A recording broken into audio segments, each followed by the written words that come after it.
We're live. What's going on, boys? I feel like every time I do this, I gotta do it 2 times, 3 times, because every time I do it, it shuts down. But let me just take a couple minutes, make sure I can get the audio going, make sure the camera's on all the way. It takes a couple minutes here. But how y'all doing, man? I just missed the Donchenko fight because I was kind of setting this up, but I'm glad I almost put money on it to go under and a half, bro. God bless, bro. I'm like on Bryce Mitchell himself, man. The Lord protected me from wasting my money on that, dude. That was about to be really bad, but it looked like a good fight. I gotta go and rewatch it. I was kind of half-ass paying attention to it, but I don't know if Donchenko's the Yuri we thought, bro. But let me make sure that it even says I'm live, because it says I'm not live. That's not good. I might really have to do this again, bro. I fucking knew it, bro. God damn it. All right, let's look at this.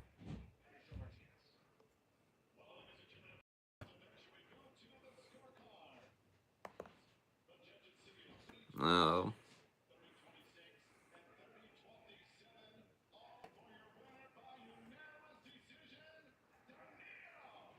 Oh, never mind. We actually might be fine, but I can't tell. I think it's fine. I'm gonna keep it up for a couple minutes. I actually can't tell or none. I think it's good. Okay, wait, the audio's fine. I think the chat is working. Cause that's my problem. Sometimes the chat doesn't come all the way up.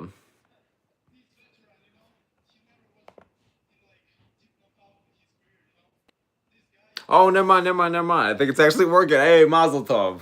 Where's the part where I step on the glass? I might not need to redo this. I swear to God. I was getting pressed really fast. I thought I was going to restart. All right, here we go. I think it's all good. Let me test the audio one more time. I think the connection's all good, viewer. All right, I think we're actually good. Hell yeah, man. The prelims have kind of been duds. It's a little disappointing so far, but I'm excited for the main card. Usually it's that backwards magic, man. Usually if the prelims suck ass, the main card's about to be good, so I'm excited for it, man. And at least the matchmaking on paper. I like it, man. I've been praising and glazing this card, man. I feel like it's the first good Apex card I've seen since when COVID was striking us all, man. When they actually built this place. That was the fucking reason for him. Hey, wait, do I have to switch over to the main card?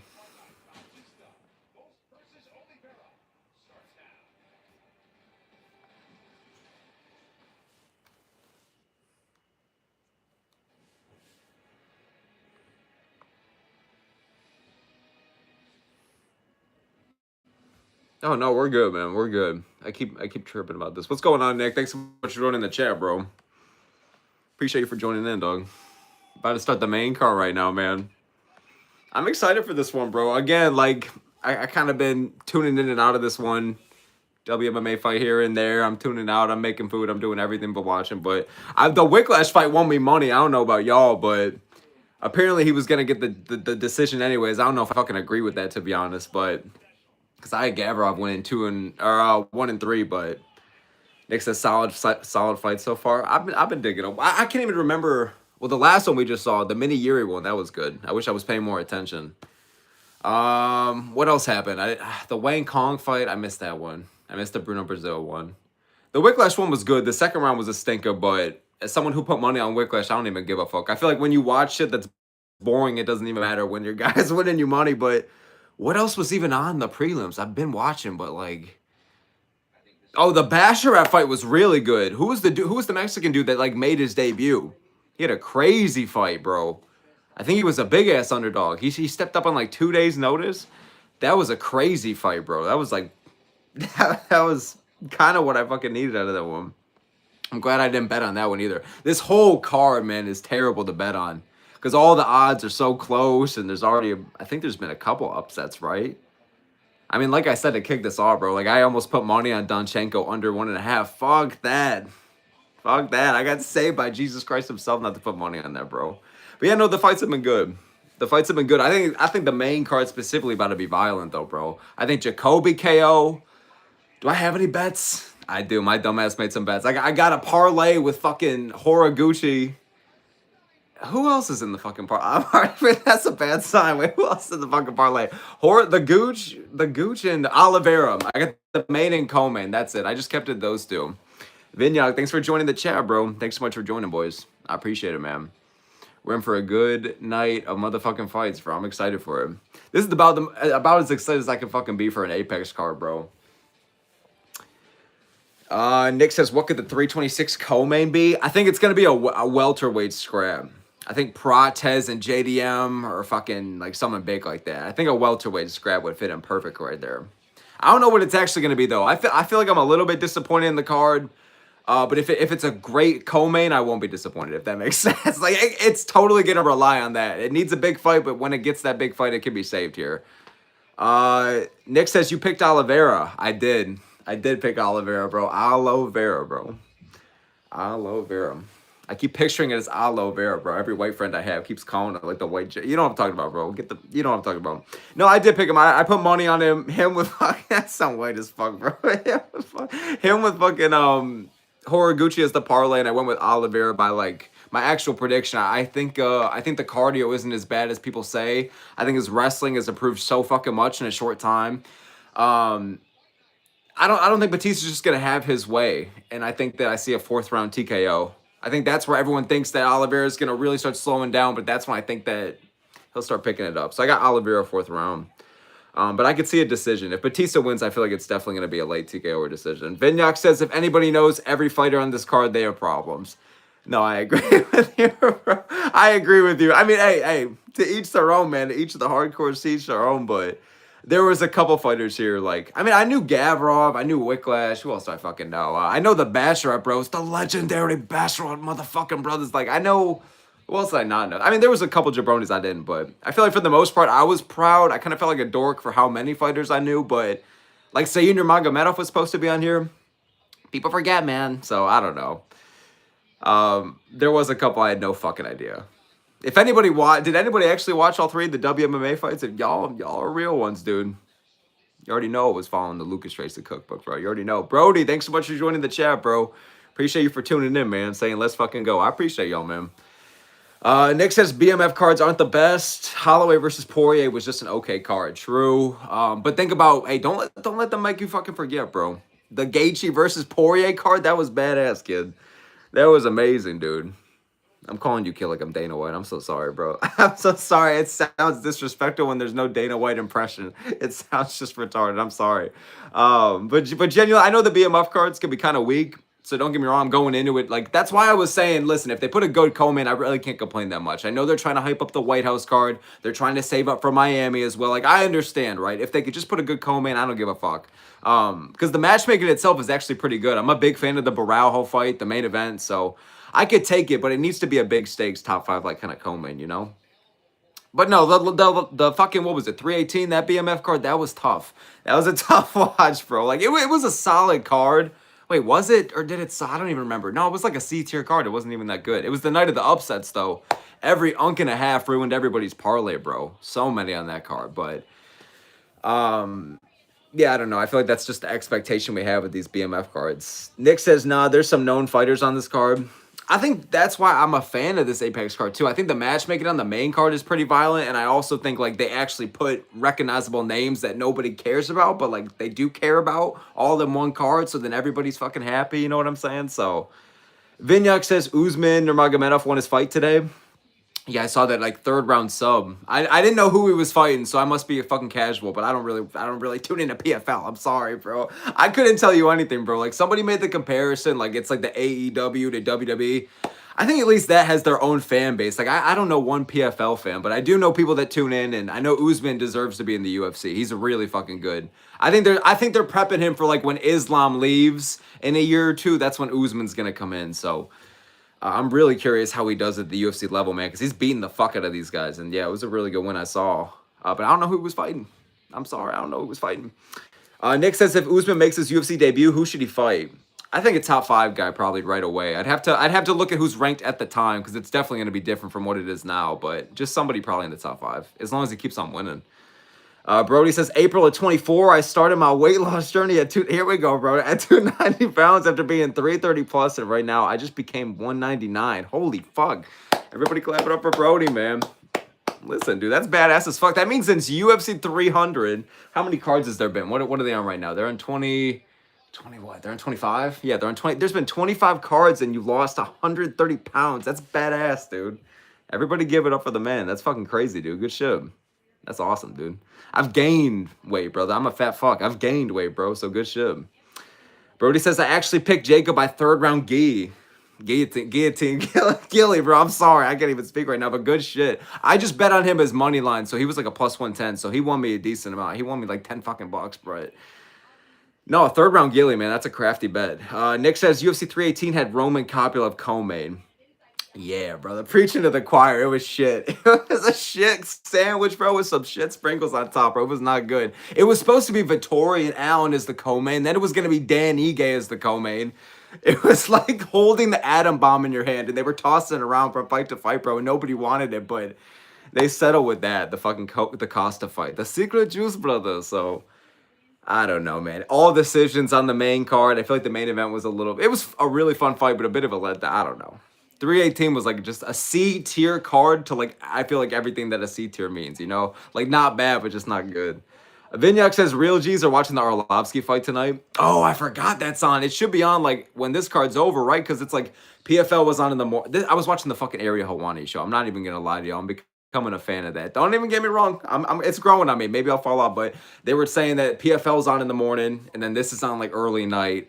And by the time the main event's over, like the few fights of bare knuckle should be going. I need to get more into bare knuckle, bro. I'm very intrigued. In every fight I've seen of it or a clip, it's always fun. And I hear great things like about going there live. Like I don't even watch it, but I would go live if that makes sense. And they're about to start the Jacoby fight, by the way, boys. I don't know if y'all put money on this, but I really like the value, dude. He's a plus, no, he's a minus 160. Come on, man. Give the Unk his due, bro. Give Unk his due. Brody says Usman versus Grant Dawson. Oh, hell no. Oh, hell no. Battle of the Nut Huggers, brother. No, Usman all day. I like Grant Dawson, too. I'm a genuine Grant Dawson fan. I'm like the 1 at 12, but I genuinely think Usman would be too much, bro. But I like Grant, though, but, man, it's tough for him right now. I feel bad. I wonder what they're going to do with him next, bro. We are going to be sticking around for when he's on his fucking title run. Nick says Usman versus BSD would be crazy. That'd be a sick fight. I feel like Usman would kind of shut him down. I feel like BSD's a bit too slow, bit too not plotty. What the fuck am I saying here? Sorry, we're about to see Julius Walker come on screen. Okay, I have the plotting that's stuck in my head. Get out of me head, get out of me head. But I think it'd be a violent as fuck fight, like any BSD fight is. But yeah, I think Usman is too polished of a fighter. He's too well-rounded, and so is BSD. But BSD is just born for the firefight, where I feel like Usman would just kind of neutralize him and maybe make it a stinker. But I feel like the guys beating Usman would be like a Holloway or like a Charles Oliveira or someone like that. You know, something like that. I don't know what BSD is. I like BSD a lot, but he's one of these guys where I know he's top 10 worthy, but I don't know if he's top 5 yet. You know what I'm saying? We really have to see, man, because he's still a bit slow and poor defensively for the weight class, you know, but I like him. I'm a fan for sure, but we'll see, man. Brody says if only Ty would do what I did. No, bro, Ty could be a fucking middleweight if he wants to, bro. One too many shoeies, bro. Tonight, Mario Bautista re-begins his Cody Rhodes story. We'll see, bro. I think this is about to be the opposite. I think this is like a Cena 2012 story. I think this is like the fall off. I think Batista's going to lose this one and then bounce back with somebody like unranked. I think Oliveira is going to win via plot armor. Nick says, Jacoby in 1. I agree, actually. I think Jacoby in 1 or 2. Nick says Jeff Neal versus Eros Medic prediction. I'm going with Neal, bro. I like Medic. He's one of these crafty crafters. He's very underrated, every hardcore's favorite fighter. But I rate the experience of Neal, and in a pure firefight, I rate the pure boxing of Neal better than Medic's striking as a whole. I don't know. I think that Neal could be a bit simplistic at times, but what he does, he's fucking good, man. There's a reason why he's been lingering at number 12 since the day he came out the womb. You know what I'm saying? Like, I don't know, man. I think Jeff Neal's got it, man. I don't know what the betting odds are, but in my mind, he's like he should be like a minus 190, like a decent favorite where he could lose. But I don't know. I'm going with Neal, bro. But Eros Medic has the power to KO anyone, but I don't think Neal's that chinny though. You know what I'm saying? Whereas I feel like if Medic is already kind of experiencing a decent amount of losses outside already, like, I don't know. I feel like it's like the Rachmanovs and top 10 guys that are beating Neil. So I think he's like an A-tier gatekeeper. I'm going to go with Neil. Vinyak says, do you agree that O'Malley beats Umar? No, I don't, bro. I don't, man. I like O'Malley a lot. If O'Malley beat Umar, bro, I'd quit my job. I'd buy a car. I would do all sorts of crazy shit, but I just don't know if it would happen. Dude, that'd be a crazy just USA fucking moment, bro. Y'all know when Gravity Falls when it's like USA, USA, and it's the dude crying, bro. Nobody knows that shit. But literally, that's how I would feel, dude. Put O'Malley on the fucking White House card doing that shit. That's all I need, bro. But I think Umar's too good in the wrestling, bro. He's too strong, man. I know he's building a cross-country runner, but he would just control O'Malley so efficiently. Like, if Marab's doing it, I so see it, man. I would love for O'Malley to win, but I think it's all Umar, bro. Because Umar can hold his own in the striking. That's how every round would start. They would hang on the feet for like 2 or 3 minutes, 1 or 2 minutes, and then I think Umar would just control him. Maybe even submit him by rounds like 4 or 5. Because if Marab is dunking him, man, I don't know, bro. If Marab is submitting him specifically, bro, fuck that. It means it's possible for Umar. All right, they're about to start the Jacoby fight, though. He's at a minus 175. And Big Boy Walker. Walker's looking like a real athlete for this one, bro. Genuine abs. Real light heavyweight here. Should I be worried, Chet, about my pick? I mean, there's a reason I didn't bet on it, but because it's light heavyweight, folks. Anything can happen. But, dude, I feel like the experience of Jacoby is really going to show. At least it should, man. Like, this is a guy that used to be ranked in the top 7. And then you got this guy, 26-year-old Juicebox Walker, who, I don't know, man. Like, if he's going life and death with Menifield, former basketball player just a few years ago. So young, dude. Like, he's my age. He looks like he could be my literal father, but he's my age. Brody says, how dare you? I'm sorry, Brody. I'm sorry, bro. If Lerone Murphy becomes champ, make me mod. Nah, bro. Holy fuck. Dude, I mean, honestly, maybe. But there's no way I think Murphy's going to be champ. Somebody make an edit out of this if he fucking does. But Lerone Murphy, bro, maybe. Maybe I could see it, bro. What a funny fucking timeline, dude. I'm down, though. But nobody's beating Volks. Nobody's beating the Volks, bro. I'm sorry. Watching UFC in multi-view. Oh, yeah, like the camera view and shit, right? Yeah, I tried that for a fight or two, but I didn't like it as much. I feel like it'd be cool if you could mute commentary and actually listen to the, Hey, Dan, bro. You've been having some close calls lately, man. I wouldn't be laughing this much, bro. But I'm sorry. But, yeah, I didn't like it as much as I thought I would. Maybe I'll try it again another time. But they're about to start round 1 here, boys. Here we go, Jacoby and Walker. 4, 56, 55, 54, 53, 52. I almost forgot the fights are on, boys. Appreciate anyone who's tuning in, man.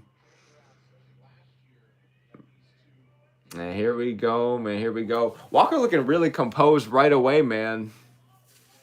I'm going to be curious how long this one lasts. Because Jacoby has power to seriously be fucking concerned about, dude.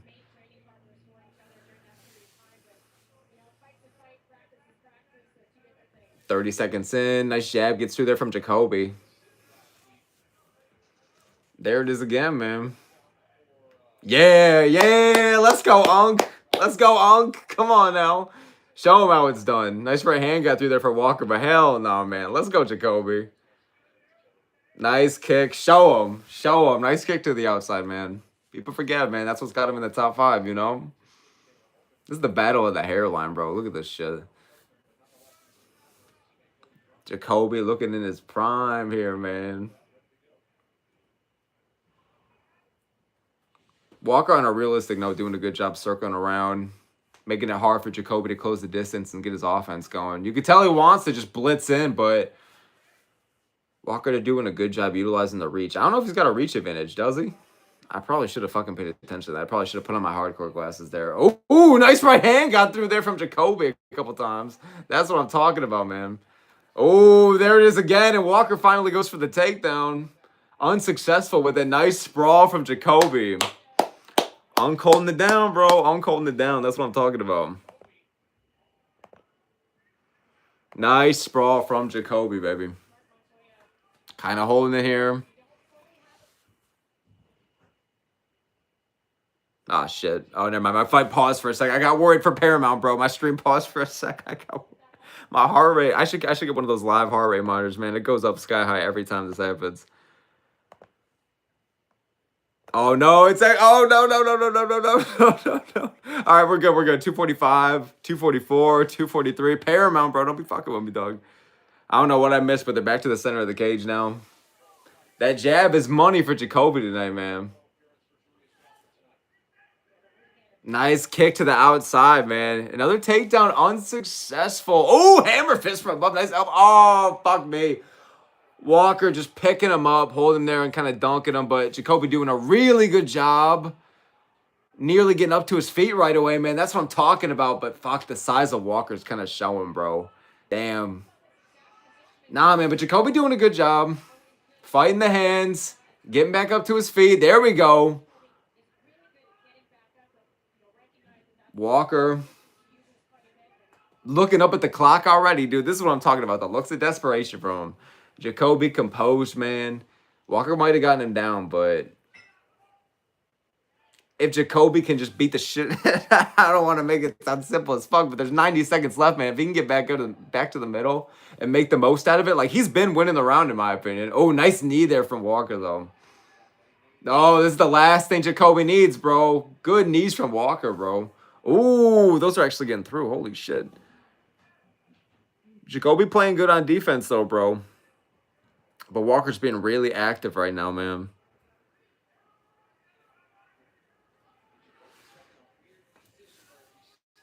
Jacoby really just uncomfortable pushed against the fence right now, man. This is the last thing he needs. Come on, Unk. Come on, Unk. Show him that there's levels, man. I swear to God, this is... Oh, and Walker takes him down. I swear to God, this is a 10-9 Walker. I'm gonna... Come on, man. Come on, Unk. Jacoby was doing well until this point, man, but Walker's kind of having his way with the wrestling. We knew this was going to be, if he wins, this is going to be how it was, but... Man, I thought there was a reason Jacoby's the favorite here, bro. I mean, every round starts back in the feet. He's having a really hard time centering back to the middle right now, dude. Like, Walker must be a big back fuck, dude. Like, he's just putting all his weight on him. He's making it so Jacoby cannot get back to the center, dude. I feel for him. And he's just kneeing those legs. But he keeps looking at the clock. I wonder if he's going to gas out because he does have cardio problems. He was slowing down against Menafield. And he put on a slow-ass stinker in his actual win, so only win in the UFC, so... Even if it is a 10-9 Walker, I'm not even going to trip. I'm not going to trip. Jacoby's got the experience for days, baby. Oh, my God. Walker's just picking him up with ease, bro. And he just dunked him. Ooh. Yeah, that was a bit of a label. Hey, fuck you, though. Yeah, lay off the unk, bro. Got enough CTE as it is, man. Who'd y'all have winning the round? I mean, it's a 10-9 Walker, but it's facing the wrong way on the stool, bro. Like that one South Park episode where they're using the toilets inverted, bro. I'm making too niche references, bro. I gotta stop, man. But yeah, I had a 10-9 Walker, bro. Solid first round, bit of a stinker in the second half. I feel like Walker's gonna gas himself out, man. He's looking at the clock a lot. But I got a 10-9 for Walker, bro. But I need Jacoby, man. Jacoby was teeing off. The jab was money for him in the first half of the round, but kind of started slowing down as soon as Walker started becoming actually persistent with the wrestling, dude. Brody says champ by 30. Yeah, maybe. Dude, if he actually gets this win here today, bro, he might be, bro. It's going to be him versus Menafield, the rematch in 2030, dude. Lopez and Nevilev on the undercard. All right, let's go, Jacoby. Come on, Unk. Let's get another one of them Usman-like knockouts, bro. Let's go, Unk. All right, round 2, 456, 455, 454, 453. Oh, bro, you meant you, bro? Oh, you got this, dude. 100%, bro. 100%. 100%. Jab getting through there, but Walker doing a good job of controlling the cage, man. Pressuring forward. Fuck me, man. Come on, Jacoby. Oh, there we go. Stunned him a bit backwards, but Walker landed one of his own, bro. Come on, man. Come on.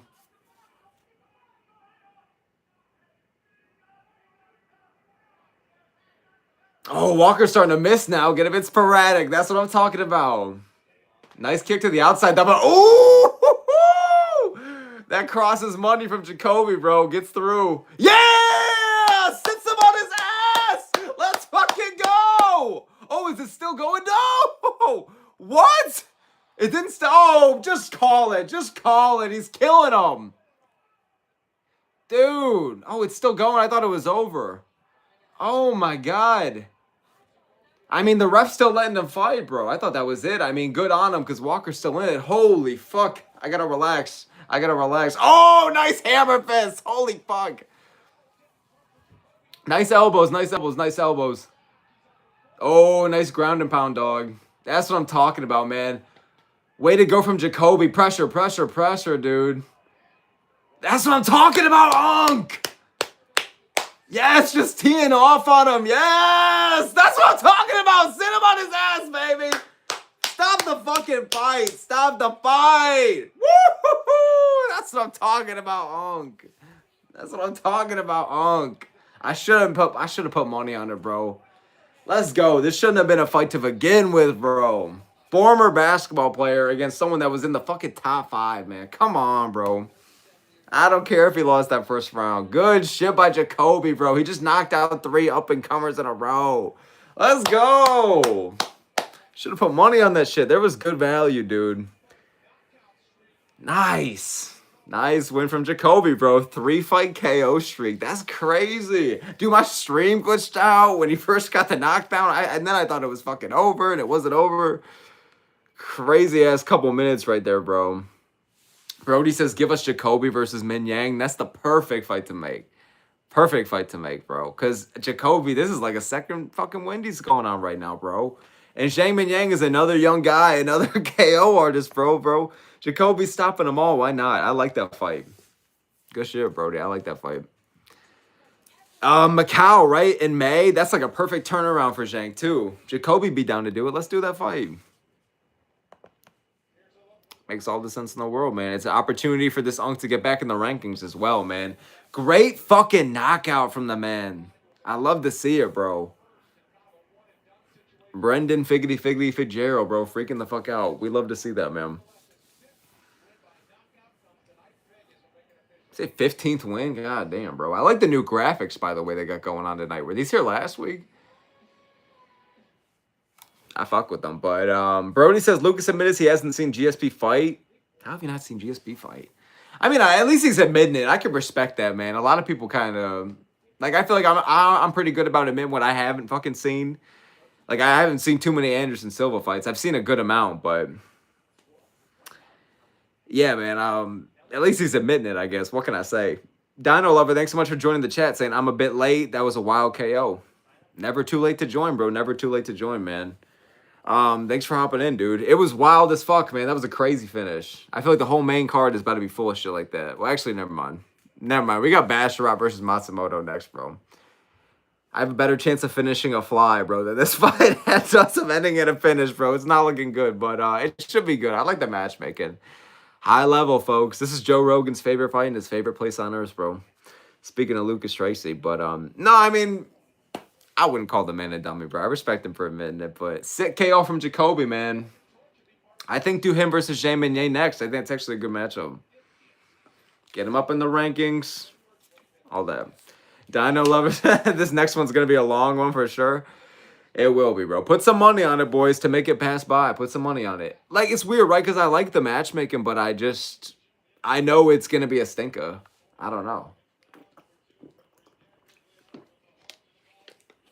Great fucking TKO from the man, dude. Jacoby. That's what I'm fucking talking about. Yeah, I like the matchmaking. I think high-level scrambles and high-level wrestling. Basharat moving side to side like an S-tier athlete, but yeah, man.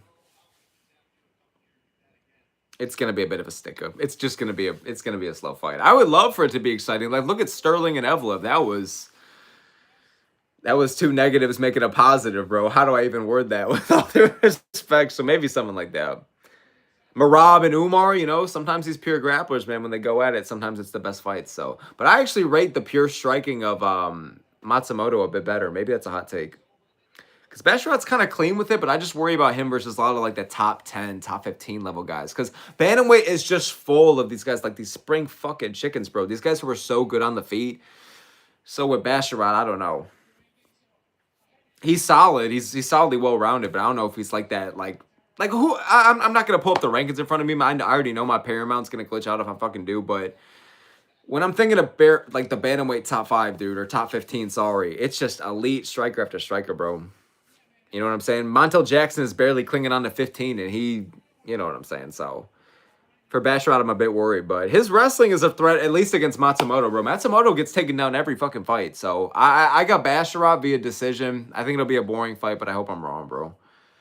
Brody says, but to act like you always watch fights but haven't seen a GOAT fight is pathetic. I mean, that's fair, I guess, when you consider how all the GOAT talk, but I don't know. I'm not gonna talk bad about it. I'm a big Lucas Tracy fan, so I'm not in the position to say anything. You feel me?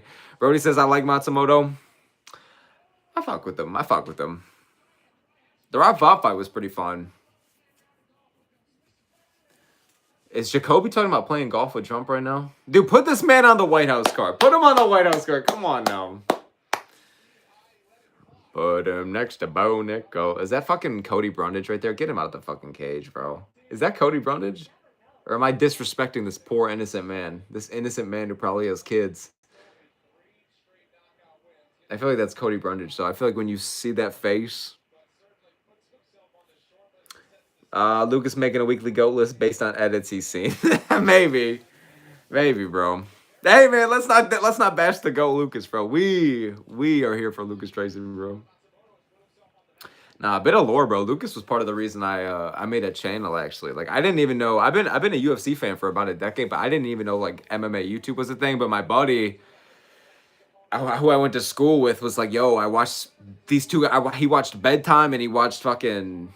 Oh, wow, that's a great time. He watched Bedtime and he watched Lucas Tracy. And, yeah, bro. And then I started watching those two. He's like, trust me, they're genuinely funny. And they gave me a fucking couple laughs at work. So, yeah, bro. I was, here, I got to put my phone on DND. But, yeah. I was happy with it, bro. Happy finding out that part of MMA existed. You know what I'm saying? Especially because they stopped promoting shit. So, it was nice to see, bro. Dino Love says Lucas is awesome. No hate at all. No, I know. I just dropped some lore, you feel me? I'm like gathering y'all around like it's the fucking, it's like the Ghost Fire stories, you know what I'm saying? Back in my day, Lucas Tracy was dropping shit every other day, man. Hey, he's still dropping shit though, man. It might be less consistent, but I appreciate just having him around. I wish there was like he's like the literal John Cena of the fucking MMA world on YouTube, bro. He's the guy that when you see him, you gotta appreciate it when he's around. He's pretty beloved. And they're white. I don't know. I don't fucking know. They're both on TRT, bro. But yeah, this next fight, bro. I'm excited for this one. What do I got? How am I doing on picks? Well, I didn't do any picks for the prelims. I made a bet on Whiplash. Shout out Whiplash for the 10 buckaroos, bro. What am I doing? I'm 1-0, and I got Basharat for this one. But I'm not confident, bro. I don't think Matsumoto should be this big of an underdog. I think 3-1 underdog is a bit outrageous considering he's like undefeated besides a Rob Font split decision. You know what I'm saying? And he arguably has the better strike and a more aggressive output on the feet. So, I don't know. Hey guys, look, it's me, bro. Should I rock that fit for the next stream, bro? Smoky bets, bro. I'm sorry, bro. I'm sorry. But drop y'all's picks, man. Damn, Oliveira, I see you, bro. I'm going to ignore the blonde-ass goatee, bro. I don't know why you're looking like Nappa going Super Saiyan, bro, but... Dino says, I'm pretty sure I've gotten all my picks right. Hell yeah, bro. Fuck yeah. I love to see the boys eating good with the picks, bro. Put some money down, bro. Or don't. I'm not going to try to tell anyone to fucking gamble, actually. Never mind. But I'm just saying... Oh, this is Dana's If You Don't Know, Now You Know fight. I'm surprised because these have like a really strong finishing rate. I do not see a finish in this fight at all, bro. If I see a finish, it's like a crafty Matsumoto sub. But Basharat's not getting sub, dude. We're getting the stinkiest 29-28 you've ever seen in your life, bro. I don't know. That's what I'm feeling about this one. But Matsumoto can bring the dog out of him. I just cannot remember a fun Basharat fight I've ever watched. He's impressive. He's really good. well-rounded. Give him a ranked opponent after this if he wins. But I can't remember just like a fun, like just all smiles time watching fucking Basharat Bros. Calling the smiling friends themselves, bro. Dino says, don't tempt me to gamble. No, I know. I realized as soon as the demons came out of my mouth, bro. I'm going to summon Bryce Mitchell here himself, bro. That's on me, dude. Dude, I got to take this off, bro. Fucking dying, chat. Whew. It's hot in this smallest apartment, man.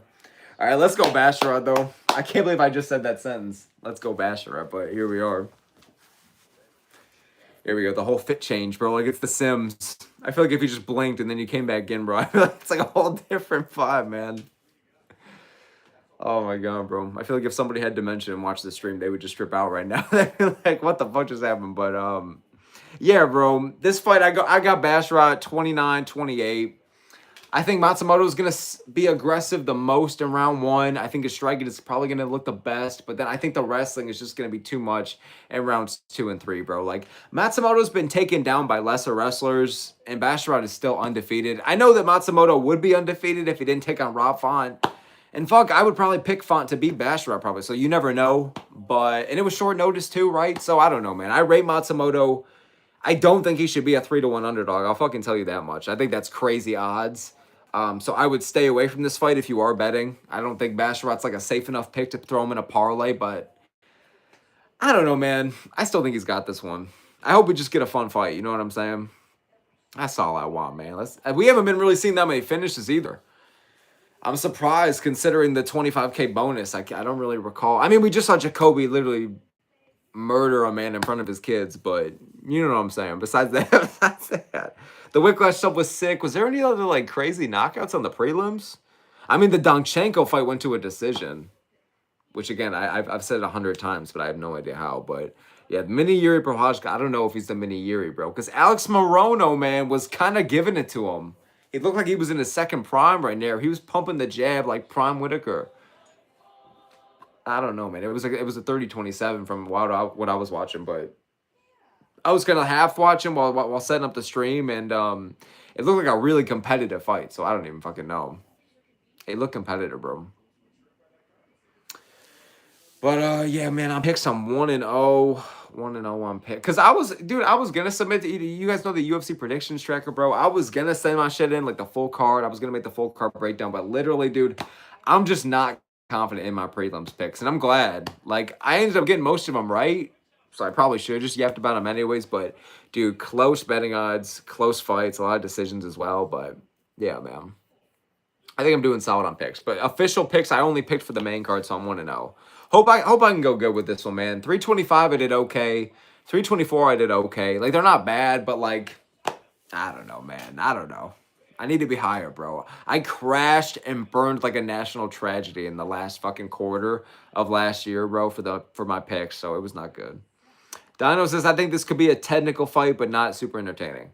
Yeah, true. It depends how you want to look at it in terms of enjoyment. Like, I didn't have a bad time watching O'Malley and Song Yadong, but that was a really like technical fight. But like, to most people, it was pretty fucking boring. And don't get me wrong, it was boring, but like, it was, I don't know. I didn't think it was all bad. I could appreciate what was going on, but I could name a genuine million more entertaining fights. You know what I mean? This might be just one of those. Very technical. Everything's so precise. Joe Rogan having aneurysms in his fucking basement, but I ain't Joe Rogan, so I ain't having no aneurysms today, bro. I'm just... Oh, man, dude. I'm going to try and look forward to this one, though, bro. Because I think it's good matchmaking. I think whoever wins this needs a pretty big step up, I feel like. Maybe not Matsumoto, because he's my fucking age. Damn, Basharat's only 28, though. He looks like he's seen shit, man. He looks like he's 40. He looks like Scar from Full Metal Alchemist, bro, before the national tragedy went down, bro. But yeah, bro, I'm telling you, a 3-1 favorite is outrageous. I do not think Basharat should be that big of a favorite, but it is what it is, dude. 14-0, closes a favorite in all 5 fights, minus 300. It's literally just built like me, bro. Am I a Basharat, bro? Did they leave me a berth, bro? I mean, it checks out. I got the nose like them, bro, for fuck's sake. Us and Helwani could literally take over a country with our noses, bro. Let's go, Basharal. Let's see a fun fight, you know? I hope we get it, man. Is that Asplund in the front row, or is that fucking Jelly Roll? Who is that, bro? Did y'all see that? Who the fuck was that, bro? I'm kind of rooting for Matsumoto, though, bro. First time closing as a dog in his 5 fights. Wow, so these guys have had 10 UFC fights, and this is the first time any or one of them had to just be an underdog. That's kind of crazy. Matsumoto was a favorite against Font. That's crazy money, dude. That was Seattle, right? I'm pretty sure I bet on Font. I know I picked him, but I'm pretty sure I bet on him. Because how the fuck could I deny that underdog money? But let's go, boys. Herb Dean here for this one. The whole controversial stoppage we saw in the prelims. I saw Herb Dean out there in the crowd, man. I saw him there. But here we go, boys. Damn, Matsumoto is big as fuck in the arms department, dog. Holy shit. All right, here we go, though, man. About to start round 1. 457, 456, 455, 454, 453. Let's go, man. Nice kick to the outside from Basharat. Holy fuck, these guys are just infinitely faster. I always think this is the craziest thing when you go from the big blobs to the lighter man skill, baby. Speaking of Lucas Tracy. Holy flying knee from Basharat right there. Like a fucking spider monkey, dog. Really good head movement right away from Basharat, bro. And again, dude, like it always, I know I just said it, but it just blows my mind, the speed difference when you watch blobs of these guys. It's crazy. Oh, nice spinning back fist from Basharat. I heard the little bit of thunk right there. Nice. Looking really quick so far, man. Nice combination, but just completely misses there for Matsumoto. Meanwhile, Basharat kind of just blitzing in, but jab gets through there. Oh, and he busts him up too. Damn, Basharat just looking one step ahead right now, man. Just really kind of rushing in. Now he meets him in the clinch. Nice knee to the body. Just looks really calculated with everything he's doing. Like, this was the game plan, man. Now going for the leg trip, going for the takedown. Good shit from Basharat, man. And he's already got him bloody, too. I didn't expect that shit. Good shit from Basharat. Got him in the clinch right now against the fence. Matsumoto, my boy. I'm sorry, man. Looking like the last lap of a track race, bro. He's looking up at the clock right now. Trying to push up Basharat against the fence, but damn, bro. Basharat coming out aggressive, bro. Prime bald John Cena ruthless aggression type. I think an elbow partially just got through for Matsumoto, but yeah, here we go with the beginning of the clinch fest. Oh, never mind. They're breaking apart, boys. Whoa, here we go, man. Ah, man, Matsumoto is not looking accurate at all so far. He's missing a lot of these big wind-up shots right here, man. Not big Gaethje Rufus wind-ups, but like right there, man, when he's pressuring him against the fence. Like, he's just missing these. Nice calf kick, but that overhand misses, bro. Like, Basharat is landing here. He might be a bit sloppy with it, but... Ooh, nice elbow! Damn. Ooh, nice left hand from Basharat. Now meets him in the clinch, pushed up against the fence.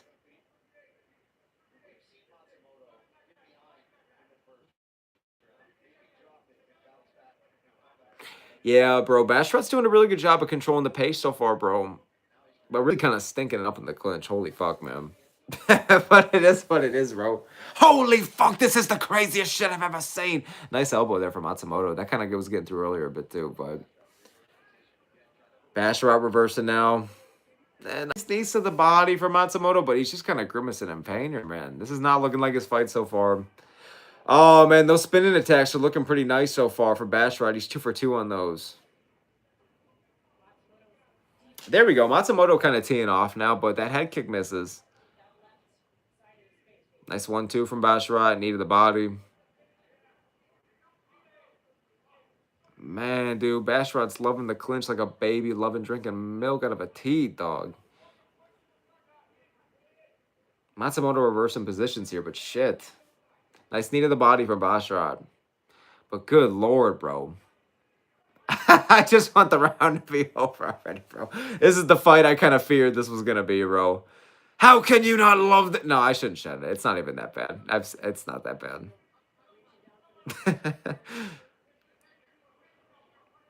Matsumoto going for a takedown here. He's doing something, but... Oh, there we go. Hey, partially gets him down there. I was fucking partially clowning him. I didn't think he was going to get that. Good shit. Good shit for Matsumoto. Look at him being active now. Throwing. Why not, dude? Like, if you're behind this round... Dude, those knees to the body are money so far from Basharat. When he's beating him in the clinch, which has been like 80% of this fight. Nice shoulder from Matsumoto. Prime McGregor against Cerrone out there. I could totally see Matsumoto taking this fight over. Those elbows have been getting pretty fucking dangerous for him, bro. For Basharat. All right, now they're back in the middle of the cage. First time in what feels like genuine ages, bro. You know when Interstellar, like the decades that go by, and he's slamming at his daughter, or slamming the wall. You know what the fuck I'm talking about? That one Interstellar scene, bro. We all know what I'm talking about. 10 seconds left in the round. Spinning attack gets through there, or doesn't get through there for Matsumoto. Pardon my French. Just a lot of missing from that round for Matsumoto, man. He did have a little bit of success, but that was a 10-9 for Basharat. Pretty slow round, a lot in the clinch, but the knees were getting through. He was getting the better of him in the striking. Got a couple takedowns then. So, yeah, that was a 10-9 Basharat, boys. In my opinion, at least. Not a crazy round, but it is what it is. They got these South Park ads playing. You don't got to convince me, bro. I feel like ever since I got Paramount, all I've been doing is watching South Park, bro. Like, I loved it ever since I was a kid, but bro, it's been the go-to lately, bro. That's been part of their fucking plan, bro. Yeah, 10-9 Basharat though, bro. I'm feeling good with the pick. But like Dino Lover just said, not much that round. Yeah, bro. It's a commentator's nightmare, bro. not much going down in that round of substantial value. You know what I'm saying?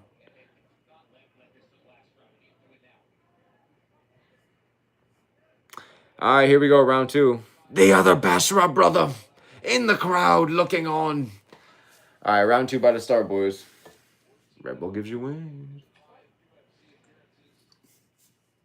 458, 457, 456, 455, 454. Nice two gets through there from Basharat. Nice jab. Man, dude, we're back in the clinch once again, dog. These motherfuckers are hugging more than me on my wedding day, bro. Jesus Christ. Hey, it's all Basharat, though, so far, man. Matsumoto reversing it. He's been giving him problems slowly but surely, but it's looking tough for him, man. It's looking tough for him. Bronister saying, oh, nice spinning back kick to the body there from Basharat. And that jab's been looking clean, dude. Oh, rocked Matsumoto a bit. Now pressuring forward. Holy shit, he's looking fast as fuck, dude. Teeing off a bit with the combination there is Basharat.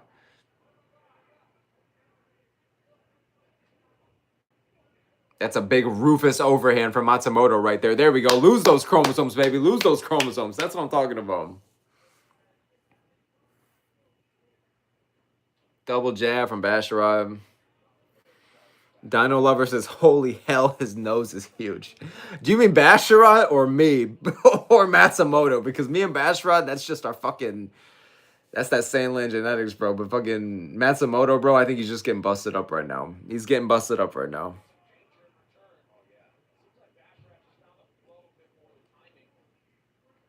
Dude, well, Matsumoto's busted up in the fucking face.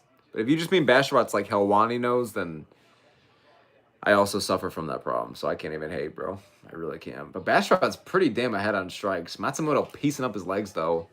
Oh, nice shots from above there. I'm fucking looking at the stats instead of watching the fight, bro. I hate when I do that shit. Nice knee there from Matsumoto. Dude, Matsumoto's still in the fight. He's just one hair behind the whole time. But nice takedown there. Tries to take the back. Gets it. Let's see what he does with it. Matsumoto, crafty round two sub. I told y'all if anyone's going to get a sub in this fight, it's going to be Matsumoto. But that's kind of figuring out that the fucking sky is blue. You know what I'm saying? It's not exactly rocket science there, bro. My bad.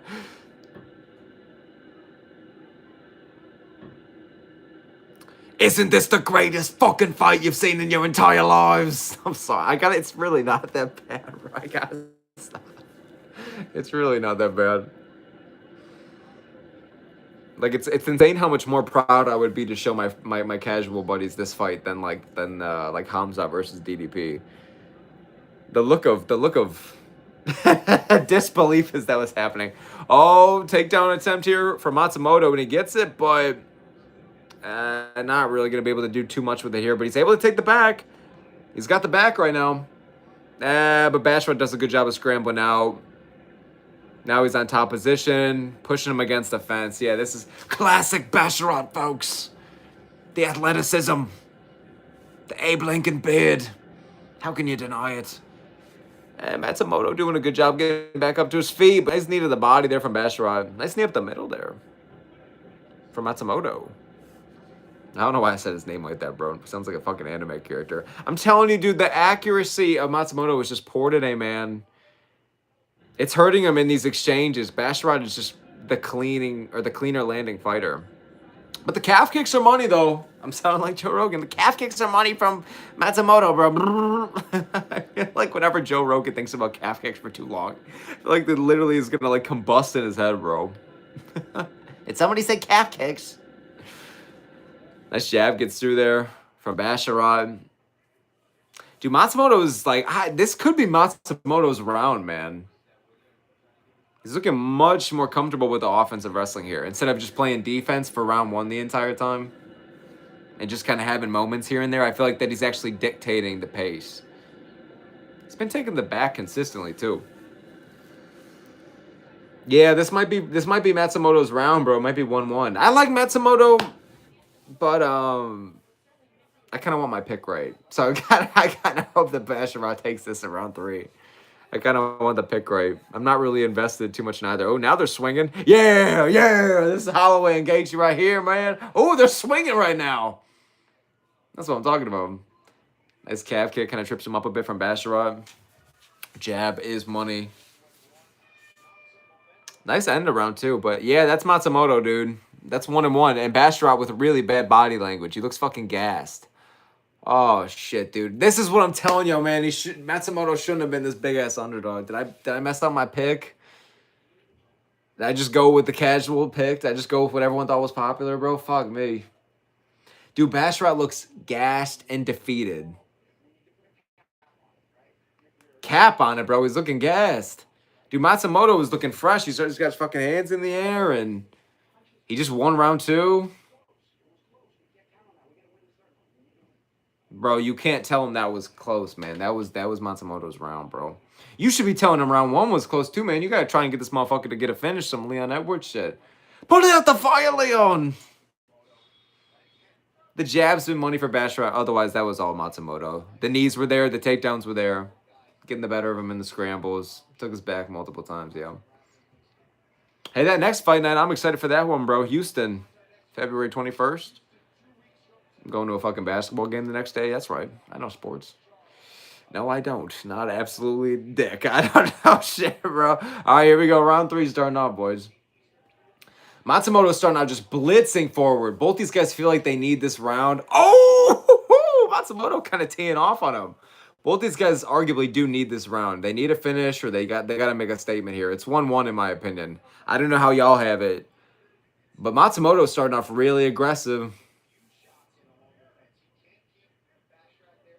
Failed takedown there from Matsumoto. He was trying to aura farm, but yeah, I really did not like the body language of the Basharat brother, bro. Going back to the corner, keeping his head low, relying on the fence, bro. Hell no, man. I'm gonna feel so stupid if Matsumoto wins, bro, because I should have preached this more in the picks video, bro. I had such a feeling that Matsumoto could have gotten this done, bro. Well, to be fair, I was saying he should not have been a 3-1 underdog. I've been preaching to the fucking choir this whole time that was genuinely mentally ill. It's always those big underdogs. It's whatever fighter you think this guy should not be the underdog, or B, they should not be this big of an underdog. Bro, why do they always win? Why do they always win, dude? Fucking Poly Market thinks that Basharat's still going to win this one. I hope so. I hope I get my pick right. Nice takedown there and level change from Basharat. That's what I'm talking about. Look at me cheering on a Basharat, bro. Let's fucking go. I need these picks right, bro. I need these picks right. I only picked 6 fights, so if I get one of them wrong, dude, I'm going to look extra dumb as fuck, as they say. But Matsumoto getting back up to his feet really fast. Good shit. I wonder how gassed these guys are, man. It's been a looking at the clock fest, but I don't blame them. It's been a pretty hefty pace for two guys that usually go at a kind of slow pace relatively, but they're getting after it, man. Especially Matsumoto. He's blitzing in this round, dude. Dino Lover says, I haven't been watching. I'm going to be honest. How's it been going? It's been going. It's 1-1 now. Matsumoto just took the second round. Bash on Matsumoto starting out really aggressive these first 2 minutes. Arguably, it's his round right now. Basharat really has to start shooting for more fucking takedowns. And start getting offense going on the feet more, man. Throw that jab more, land more to the body. Start checking these calf kicks because Matsumoto's having his way with them. So that's how I see it right now. Second and third round have been pretty solid. The first round was pretty shit, though. It hasn't been a great fight. It's been a bit of a clinch fest. Even the fun, you know what I mean. Yeah, I have it 1-1, though, but this could easily be Matsumoto's, bro. God damn it, I should have fucking picked him, bro. I knew that Basharat's one of these guys, bro. I don't think he could be undefeated for long. And Matsumoto's practically that level. You know what I mean? Like, would have been undefeated if it wasn't for Rob Font. Can we say that about Basharat? He hasn't fucking fought Rob Font. Damn, Matsumoto looking much better on the feet in this third round, bro. They're kind of swinging, man. The striking exchanges, they're getting after it. They're getting after it now, dude. Nice teep kick there and nice overhand from Matsumoto. Dude, he's just marching him down, maraudering him. Kick to the body. Fuck yes. Let's go, Matsumoto. Nice one, too. Level change. Takedown. Gets it. Oh, they're scrambling. Matsumoto's back up to his feet with an overhand. Let's go, Gene. I'm just rooting for him at this point, bro. Come on, man. Yeah. Oh, he's missing, but he's landing. That doesn't make any sense, but you know what I'm saying? Nice. They're swinging and banging now, dude. Nice knee to the body from Matsumoto. Trying to go for a takedown, trying to go for the trip. Looking up at the clock. Don't get desperate now. Don't look behind you. Just go, man. Just pressure, pressure, pressure. There's a minute left. This is his fight, bro. If he just nails the fucking hammer. Oh, I really need this pick right, though, with Basharat, but he lost. He lost, bro. I feel so dumb. I should have went with Matsumoto. I listened to everyone's craftership, man. I knew he shouldn't have been this big of a fucking dog, bro. But, man, ooh, nice combo. He's teeing off on him. Nice overhands. Good shit. He knows Basharat can't hurt him, bro. He's just teeing off. Nice level change. Nice takedown from Basharat. But this round is still Matsumoto's. I swear to God, oh, look at him. There's urgency to get back up. There we go. Paul Felder said it best. I love when you say shit and then commentary says it right after. We literally all experience it. It's the best feeling. Oh, they're teeing off on each other, man. Holy shit. Nice jab gets through to end the round for Basharat. Very good last round. Very good last round. Pretty shit fight for the first 2 rounds. Pretty hefty clinch fest. But that was Matsumoto, bro. 2-1. Round 1 was Basharat. Got the takedowns. Looked better in the clinch. Round 2 was Matsumoto. Round 3 was Matsumoto for sure. Most fun round for sure.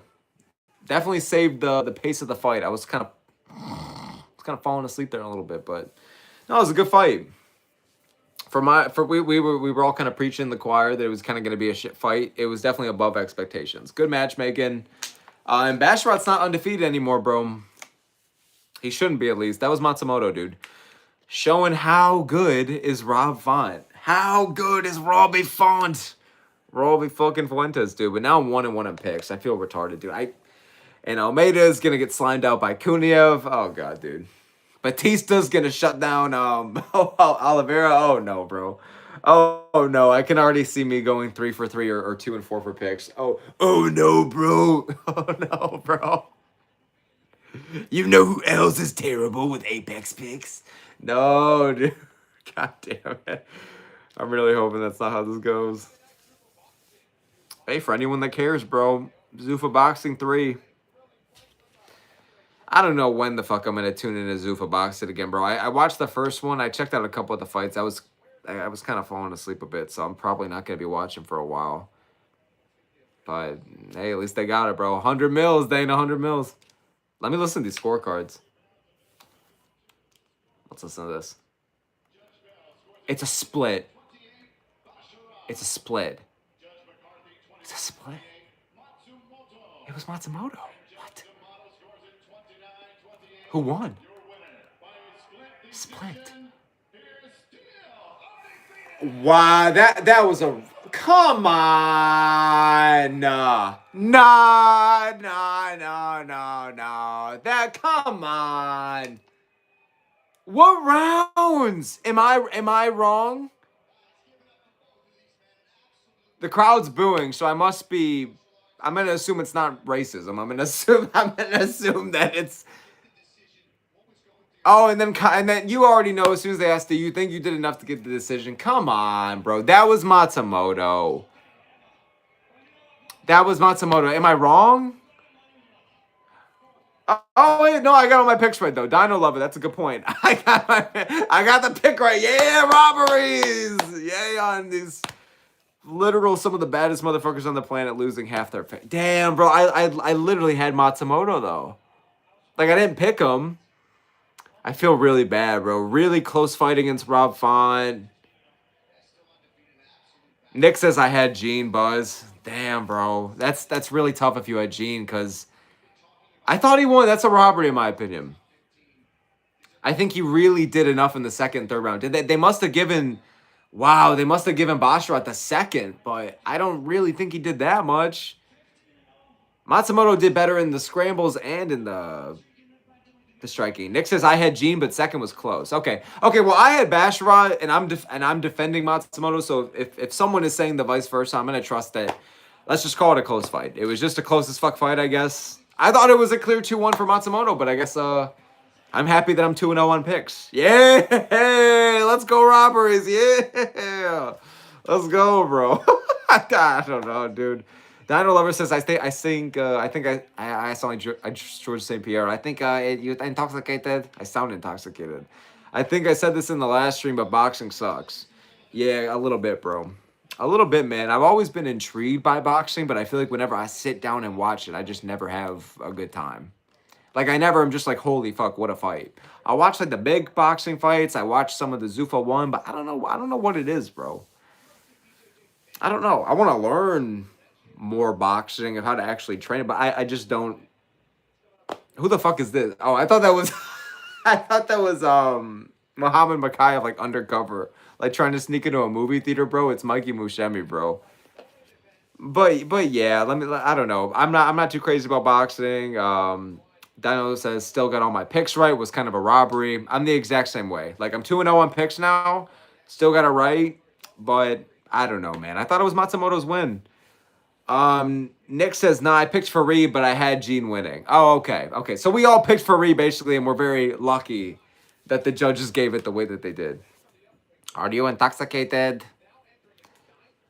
So yeah, I don't know. All right, I'll let it go. It seems like a lot of people had Fareed, like, are okay with it, or it's not too much of a robbery. Okay. I thought it was 2-1 Matsumoto, but I won't complain too much. I won't complain. It was a surprisingly entertaining, third round. Or the fight as a whole, I mean. The third round was great, but surprisingly entertaining fight as a whole. And I'm really excited for this next one, bro.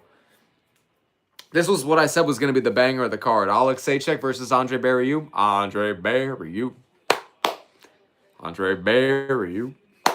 No, I'm actually fucking excited for it, though. I don't know what the fuck that was. Brody says that Gene landed 9 out of 13 takedowns, by the way, so this is bullshit. And then you should do Fareed versus loser of the main event. Yeah, again, I had Gene, but I don't know. How many takedowns did Fareed land? Because it's not like Fareed was, I feel like, missing most of his. It was a really close fight. Again, I'm gonna drop it, but I don't know. There's been worse robberies. I'm just surprised. I thought they would want, like, do they want Basharat to win? You think they were like, it was a close fight, a little extra money, brother. Give it to Basharat, maybe. He is undefeated. Like, they like to kind of keep those undefeated guys undefeated sometimes, you know? I don't know. Maybe I'm looking too much into it. Maybe it really was just Basharat's win. It was a split, so wasn't too crazy, I guess. Nick says, okay, whatever. The real question is, how do you feel about how do you feel about Martin Tybura today? I'm feeling blobbier than ever about it, bro. I don't even want to talk about this motherfucker, bro. Look at you, Nick. I was gonna go the whole day. I was gonna go me at night without thinking about Martin Tybura, and now you put the idea in my head. You already know I gotta go in an 18-hour breakdown, bro. All right, let's break down. Does anyone know what Tybura had for breakfast today, bro? We can break this down. Anyone know what was in his coffee, bro?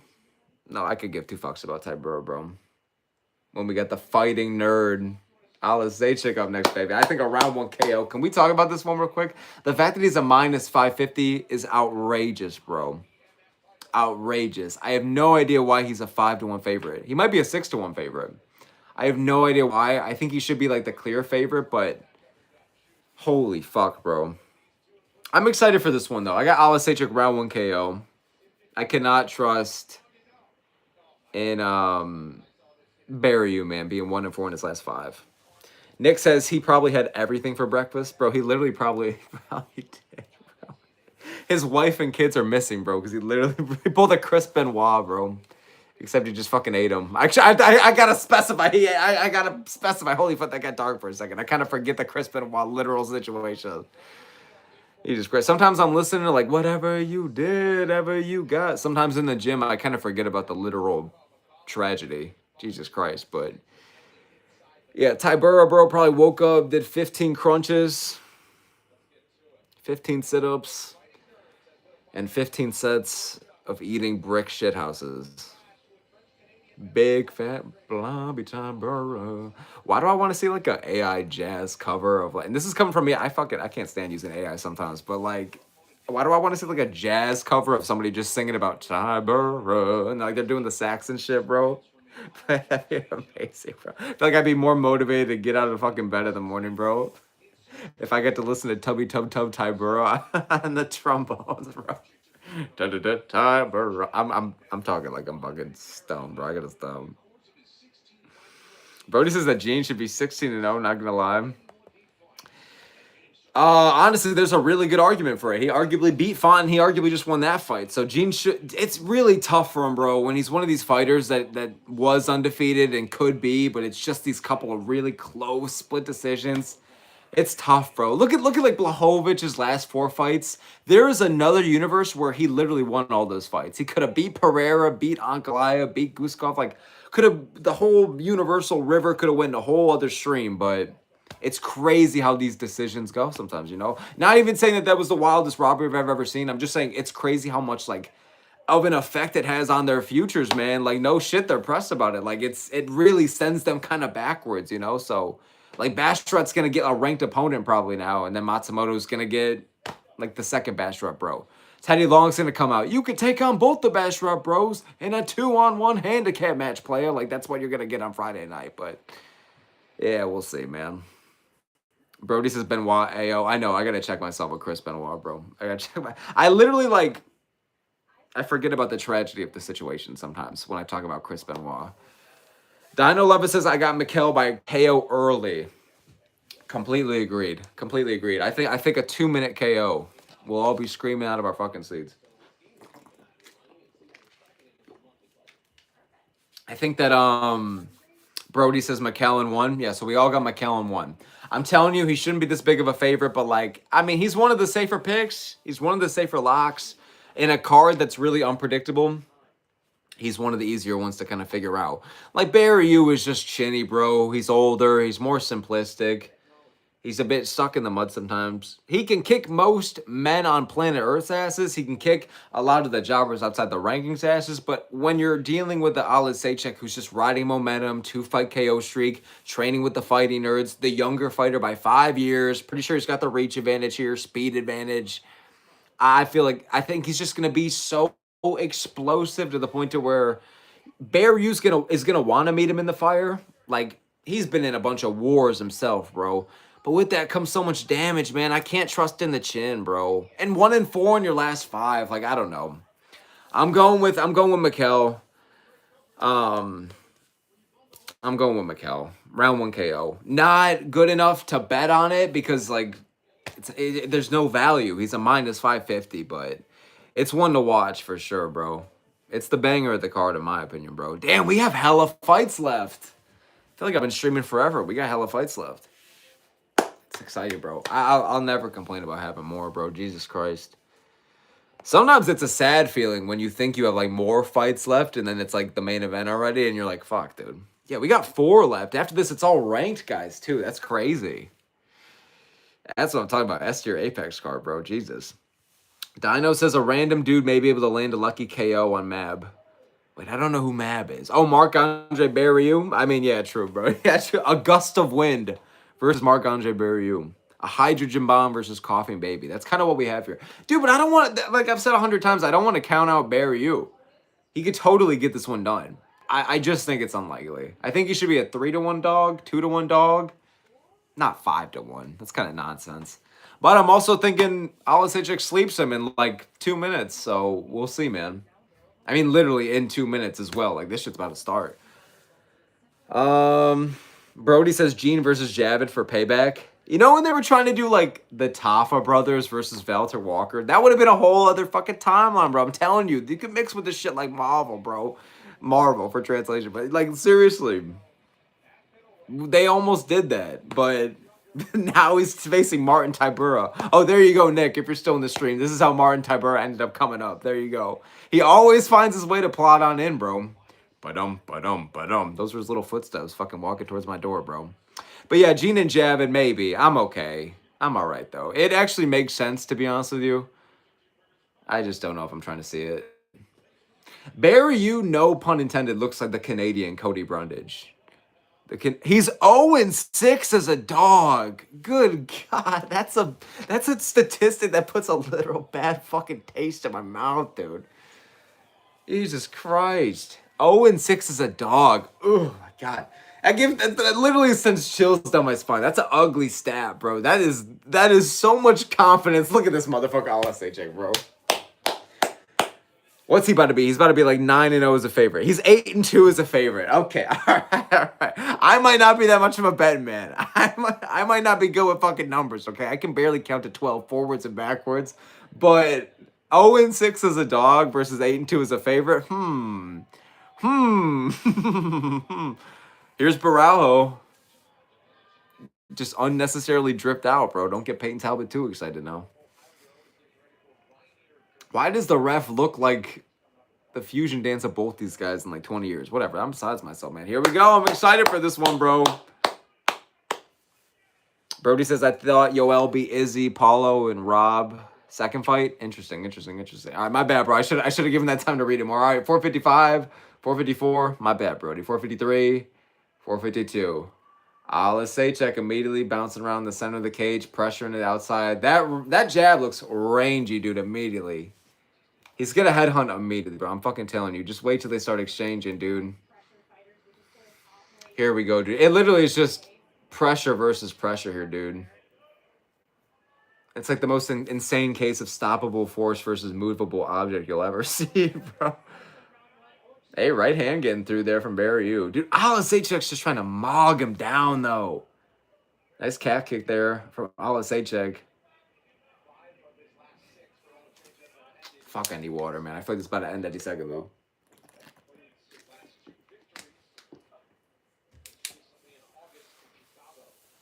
Both guys having a hard time really getting their offense going so far, man. But makes sense considering the circumstances. 353, 352, 351, 350. Alisejek just blitzing in, leading with that jab.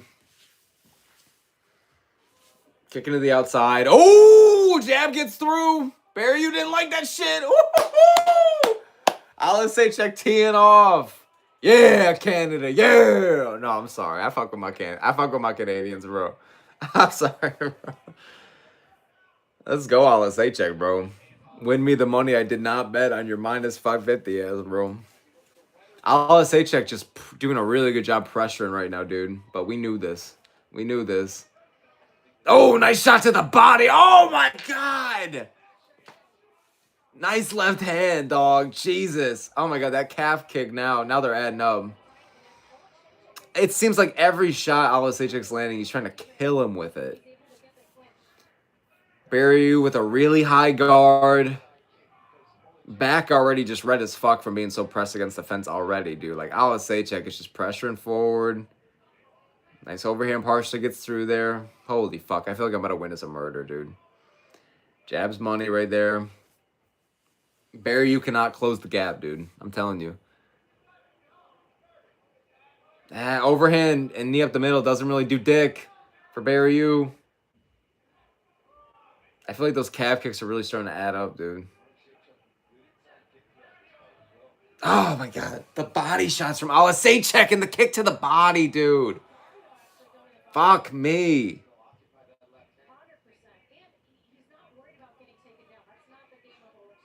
Yeah, dude, the fact that both these guys are just stand and bang fighters is just totally playing into both their favor, bro. They got no fucking concerns to be worried about for their biggest weakness, which is the ground game, bro. If anything, Barry Yu's the one that could really mix in some takedowns here if he wants to, but like, there's just Alisejchik's working with the fighting nerds now. But on paper, man, his weakness is his submission defense. It is pretty poor. But this is why I picked Alisejchik in the first place. Like, Barry Yu is not the guy to exploit the weaknesses that Alisejchik's known for. You know what I'm saying? And he's doing a great job pressuring him so far. I thought he'd already have taken him out of there, to be honest. But he's still in it, bro. Barry Yu is still in it. Oh, nice left hand there from Alisejchik, dude. Oh, just teeing off on him, dog. Those shots to the body are money.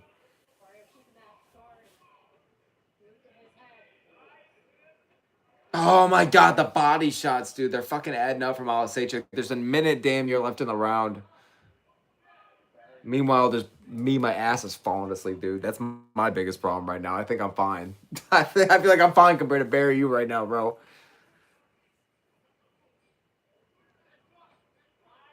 Hey, you know what? I mean, Barry Yu's just not standing there and letting him fucking take it, man. He's throwing back. Man, nice jab getting through there from Alisejchik repeatedly, sorry.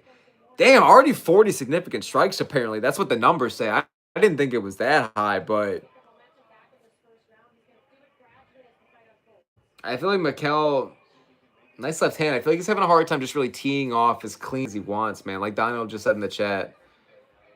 I don't think he's landing as clean as he needs to. I agree with you. The fact that it made it out the first round, I mean, nice left hand there. Sits him down. Not with the left hand, folks, but sits him down. Trying to go for some ground and pound. But that's round one for Alisejchik, but it was not anything too crazy. Gene has champ potential. Maybe. He's really young, so I could see it, but I think Song Yadong is the type to where same age, similar age. I think he's got champ potential. Maybe, though. Maybe, bro. I think Gene can bounce back. He's good. Dino says Mikel hasn't landed anything really clean yet. Big shots, but nothing too accurate. I agree. I feel like that's why he made it out the fucking first round to begin with, dude. I feel like if you asked everybody in their bloodline, everybody in their mother, their great-grandmother, I thought they would have said Mikel, round 1 KO, 2-minute KO, 3-minute KO. For someone that kind of gasses out, I mean, he's looking fine. He doesn't look like he's completely dead. Like, this fight should still be his. But, man, dude, I mean, he just wasn't landing. Like, I mean, Dino, for the 5th time I just said it, but, like, Dino just said he's really not teeing off as clean as he wants to. Like, Barry Yu is too in it right now. Like, not to say that this was supposed to be, like, a squash match, but it's like, look at those odds, bro. I'm kind of surprised that this is in round 2. I feel like Alisejchik isn't really getting through as clean as he thought. Holy fuck, look at that. We got a crowd in the Apex. I've been hearing them, but I'm really seeing them now. Holy fuck, they're real people. They are not just a bunch of Zucks. They're not just a bunch of Sims. Holy fuck. All right, round 2 just started, boys. 453, 452, 1, 0. Let's see if Alisejchik can get this accuracy down a bit more, bro. Calf kicks and shots to the body have been money for him, but not much real success. I mean, obviously, he won round 1. He's being successful, but... Oh, what just happened there? Barry, you just dropped to a knee. Bit of a slow start here to round 2, man. Yeah, you know, it's like a fucking bad set of Kill Tony when you could, like, hear the specific people in the crowd. You know what I'm saying? Oh, man. I feel like I'm gonna start to hear like the meow soon. If anybody knows Kill Tony, man, you know ball, dude. Apparently everybody and their mother does. That's what I found out. But 4 minutes now left in the round. Both guys were not really throwing or receiving much here so far. I mean, just wild exchange, just misses there completely for Barryu. Nice shots to the body from Olasejek, though. Dude, these shots just do not have much thud behind them from Barryu. They just don't got too much pop behind them, bro. But Olasejek, now he's not even throwing much. Don't tell me he's already gassed. I don't think this is like the craziest pace in the world. You feel me? I'd be fucking gassed. My fat ass would be gassed, but shit, man.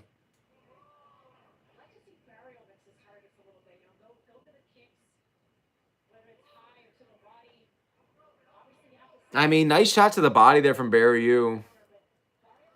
Overhand partially gets through for... Oh, there we go. Nice combination from Olasejek, but, like, not clean, dog. Not really rocking him.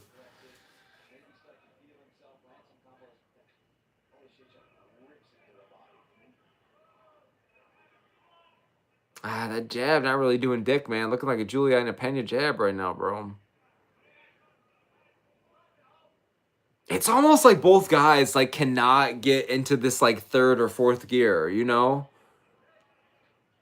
Ah, nice shot down the middle there from Olasejek. There we go. You could hear that one, bro. Ooh, stiff kick to the body, for fuck's sake. Oh, double overhands there from Barryu. They're getting scrappy now, dude. Oh my god, nice uppercuts got through from Barryu, for fuck's sake. He's in it. What the fuck? Elbow there from Barryu. What the fuck? Oh my god. Cross gets through there. Now they meet in the clinch. Oh shit, Barryu's taking over. No fucking way, dude. Oh my god, they're meeting in the clinch now, dude. Nice elbow there. No shot that Olasejek about to fucking flop this one. No shot, dude. Dude, they're just swinging like prime Gaethje and Patty out there, bro. It might not be the cleanest, but they're just swinging, bro.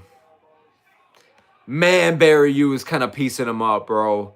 Olasejek's so open mouth right now, looking kind of gassed, for fuck's sake.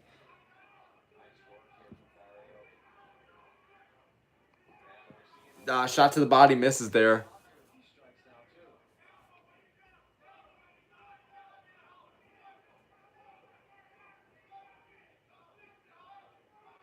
Now they're back in the clinch, man. Dude, Barryu's putting a pace on him, dude. Spinning elbow, spinning back fist misses there. Dude, he's just swinging shit, man.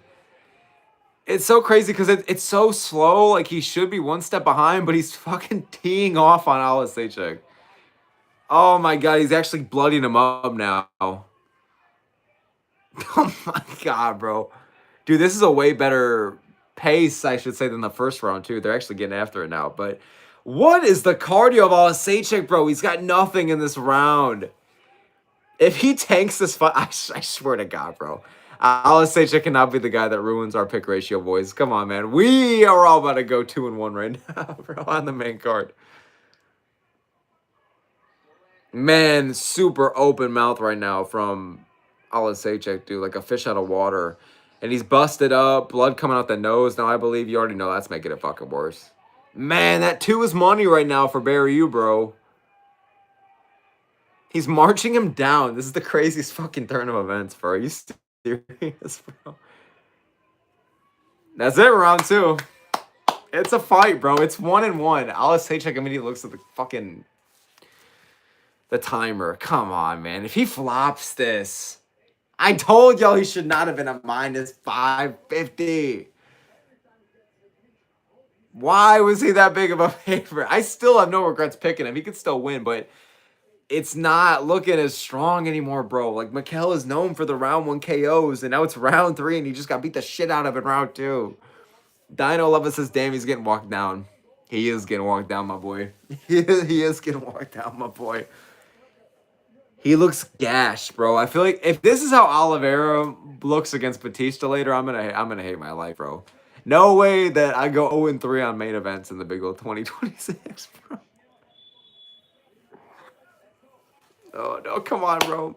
Come on, LSH. Show us that there's fucking peace in the world. Don't let these Canadians win. I like Canada. What am I doing? They're my brothers from up north, bro. Let's go Canada. No, don't go Canada. Wait, no, I need the pick strike, bro. Let's go LSH, man. What am I doing, bro? I'm like Cartman with the different multiple personalities inside him right now, bro. You're hearing the conversation. All right, round 3 starting up, boys. Let's fucking go. I feel like they both need a finish. It's 1-1.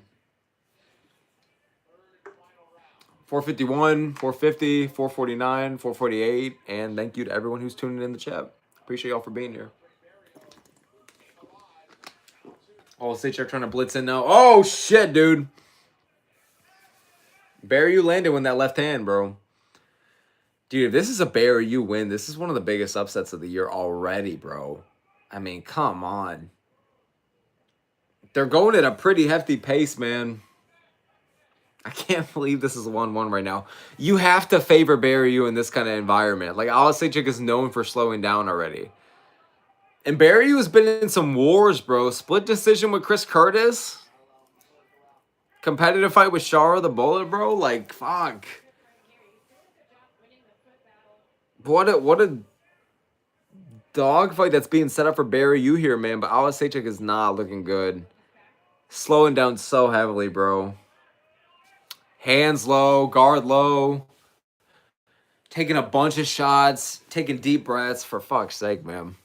And his best chances, we all know, were in round 1. Holy shit. I've said this 8 times, but my ass is falling asleep, dude. It still says that Alisejczyk has a 67% chance of winning on Polymarket. I don't know what they're smoking, bro. I don't know what these bots are smoking, bro. Give me what they're smoking, please. Now they're back in the clinch, dude. Barry Yu with a nice uppercut. Paramount, don't fucking glitch on me, bro. I swear to God. A lot of surprising, like, decisions tonight. A lot of decisions on this card. I guess I shouldn't be surprised when you really look at it, but yeah, a lot of decisions on this card, bro. Which I'm surprised for the non-ranked fights. I thought the ranked fights would be the ones that went to the distance. Mikel can land that pullback straight, but he's gassed as hell. True, dude. That, like, literally the exhaustion is so apparent for him. Cannot get any of his offense going. Straight right, looking like a zesty left now. You know what I'm saying? This is all Barry Yu in round 3, bro. Jab misses there. All Barry Yu in round 3, dude. Shot to the body doesn't do dick from Alisejczyk. Kind of sparks him there, but doesn't really do much. So I guess I shouldn't have said sparked him. That was a pretty poor word choice right there. Alisejczyk, he acts like he's moving like he's got Ultra Instinct, bro. Prime Goku in the Tournament of Power, but this is just not it, dude. This is not it. Barry Yu's teeing off on him. I'm kind of a bit bummed that this is the fight that I got wrong. Like I got Basharat via the robbery. Jacoby was down around, and then he got the comeback KO. But like, this is the one that I just got got wrong. The minus 550 favorite, bro. Fucking Alisejczyk, who just didn't knock him out in round 1, bro. God damn it, man. It's the greatest sport on earth, folks. Fuck me, bro. Anyone that had him in the parlays. Rest in peace. Just, oh my God, just so bloodied up in the mouth. They're swinging with all they've got, man, but it's just a lot of missing and a lot of gas out, man. Oh my God, Alisejczyk's ahead on strikes. Maybe this is his round. Maybe that's why Polymarket has it for him. He's pretty ahead on strikes by a decent amount. Nothing crazy, but Dino says that Mikel can still win, but he needs to avoid the clinch. Let's hope that he can, man. Round 3's been pretty back and forth. I don't know who's winning it, but I do know that it's 1-1. We'll see how this last minute goes, man. I feel like for every shot that one guy lands, the other connects as well. So, really low guard from Alisejczyk, man. Just these jabs to the body and avoiding, like Dino said, getting in the clinch. Seems to be what he's going to do to coast this past, or these next 40 seconds here. What a comeback from Barry Yu, man. This could easily be his round.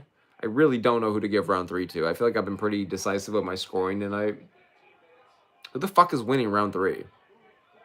Yeah, nice overhand there from Alisejchuk, bro. It says that Alisejchuk's up on strikes, so maybe it's his. Maybe I am mentally ill on this one, dude. I'd love Alisejchuk to get a win. Please, please. For the love of God, bro. 3-0, baby. Yeah. 3-0, baby, on picks, please. All right, 10 seconds left, man. They're getting scrappy. Oh, shit. Nice teep there from Alisejchuk. Overhand right. Now a left. I have no fucking idea who they're going to give it to. Alisejchuk, get off the fence, dude. Terrible body language. Barry, you looks fine. Get off the fence, bro. Terrible body language. Dude, I got to walk around, man. My fucking ass fell asleep. I literally got to walk around, chat. After the judges' scorecards, I got to go take a piss or something. Who'd you guys have it? Who did you guys have it? Drop your scorecards in the fucking chat. I would love to, man. Dino says, I think Mikel had more output this round towards the end. I think so, too. I think round 3 was a much better round for him than round 2. It wasn't just a clear Barry, you marching him down, throwing the higher output. It was actually a competitive back and forth. I think that could be either guy's round. Who the fuck do I even give it to? I don't know. It was a solid fight. I don't think it was the banger I thought. I arguably enjoyed the Basharat and Matsumoto fight more, but it was solid. It was solid. I just think Alisejchuk, bro, he's got cardio problems, man. He definitely was into that third round, but I really underestimated just like that sheer dog mentality and that sheer volume of Barry, bro. Like I knew those were factors going in. But I don't know if Alisejchuk can go to a split decision with Chris Curtis, you know? So, I think it was Alisejchuk's win. They should give it to him. I think he outstruck him in round 3 to do enough overall. But I mean, with the weird scorecards tonight, bro, I could see them robbing him. But he was supposed to be a big favorite. I don't think they're going to rob the people of Vegas. Maybe they will. We've fucking seen it. They call robbery for a reason. All right, let's listen to these scorecards. Dino has it, Mikel 29-28, but looked like hell in the third. I agree. Scorecards. Unanimous. It's Mikel. Yeah, I got to give it to Barry Yu, bro. He was in it, though. Barry Yu was in it. He gave him a hell of a fight, but, yeah, man, not exactly the fireworks I thought, but it was a solid fight. They went to war first, man. I got to be grateful. I appreciate it. Solid fight, man. He's a real fighting nerd now. Roofy's out, and Alisejchuk's in. What a weird fucking plot twist, bro. It's like Sami Zayn in the Bloodline is trying to figure out which of these guys doesn't belong, bro. That's so crazy, man. It's like the Linkin Park singer when he passed, rest in peace every day, but then they put in the new lady one, bro. That's what this feels. Mikel just stepping in to be the new fighting nerd, bro.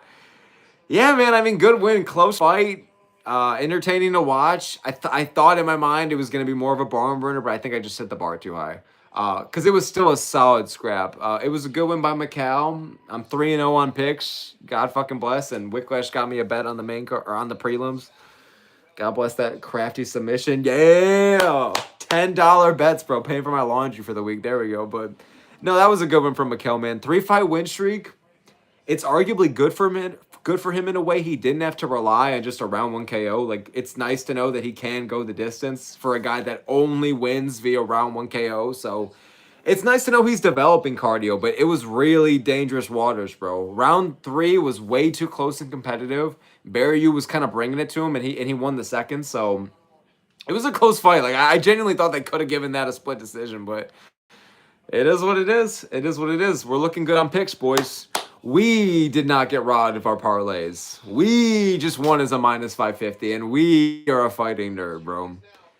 Yeah, man. He's got to work. He's got to keep working on the cardio, but it's getting better. It's getting better. At least he's making it to judges' scorecards. Dude, and now we're about to eat good, boys. We literally just have three. We have three ranked fights coming up. Holy fuck. So Brody says Mikel versus Abus. I like that fight, actually. Battle of the cardiac arrest, baby. Maybe Michelle Pereira. I don't know who this is. Is that Killian Selk? Is that me? Brody says Cunha versus Almeida. Good luck staying awake.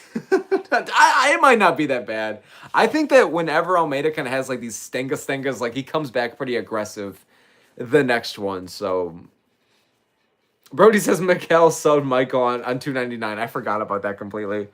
I am a fucking casual. That's my bad, dude. I completely forgot about that shit. People forget about Prime Michelle Pereira, dude. No, they really do. He's fucking. What is this? Is this an actual promo?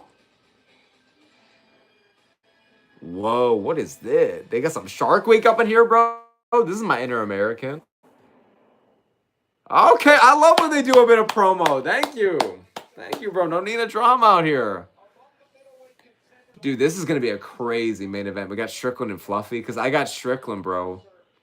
When I picture Fluffy winning, I picture you need to just have someone that he could beat in the cardio department while also getting his takedowns in. And I'm telling you, dude, I think Strickland, I just cannot see him in my head, even if part of me wants to. I cannot see him just getting ragdolled. I can't see him just getting donked by anybody but like Chimaev. You know what I mean?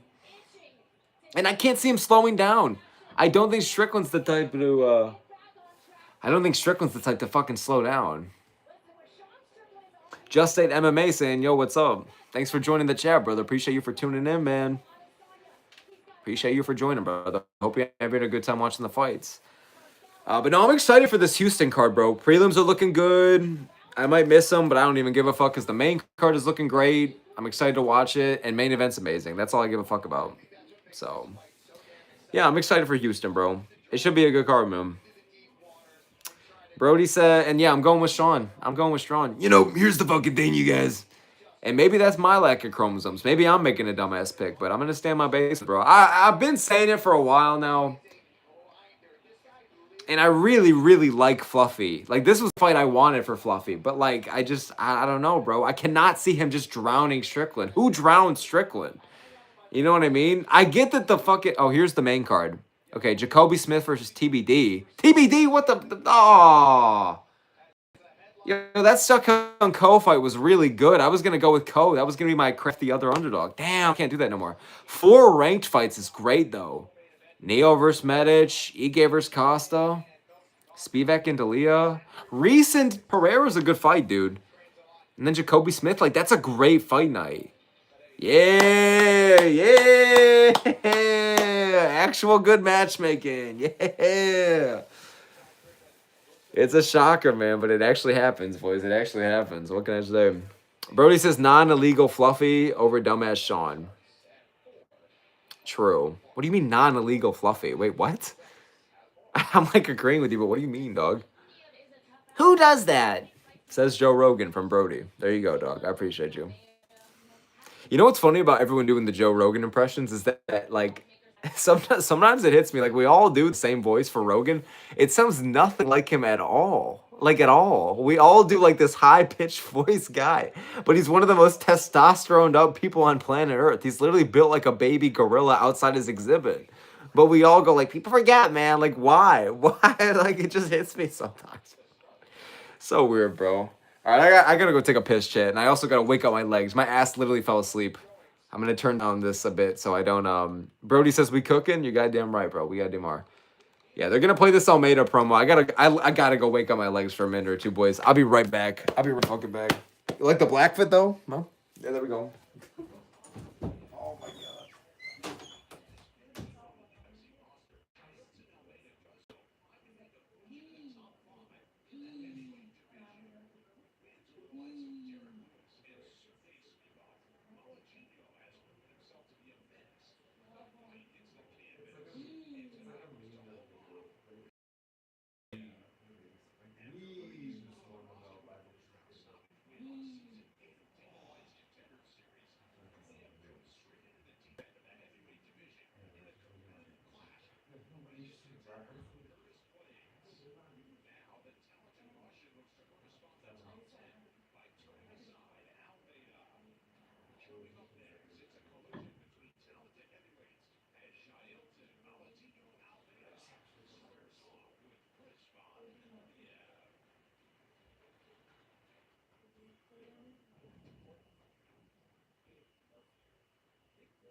We are about to watch the most boring fight of all time, bro. Hell yeah, dog. That's what I'm saying. Alright, hold on, chat. I gotta plug some shit up real quick.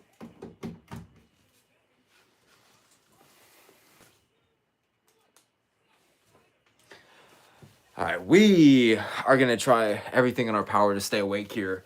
Just State says Jared versus Mikel is a 185 co-main waiting to happen sometime this year.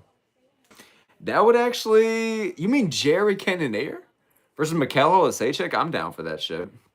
I would pick Jared all day, bro. Jared Cannonier, I would literally put every amount of rent money I have on him. I'm down for it, though. Jared would kill him via cardiac arrest.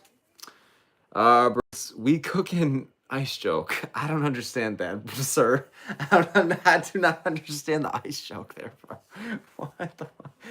Brody says, will Jalen actually land punches? No. I think he will. Jesus Christ. I think if it's the Jalen that showed up in his last fight, dude, I think that they would have given, like, Kuniev a split decision. But I think damage, man. Like, he was controlling him for 12 minutes of the fight.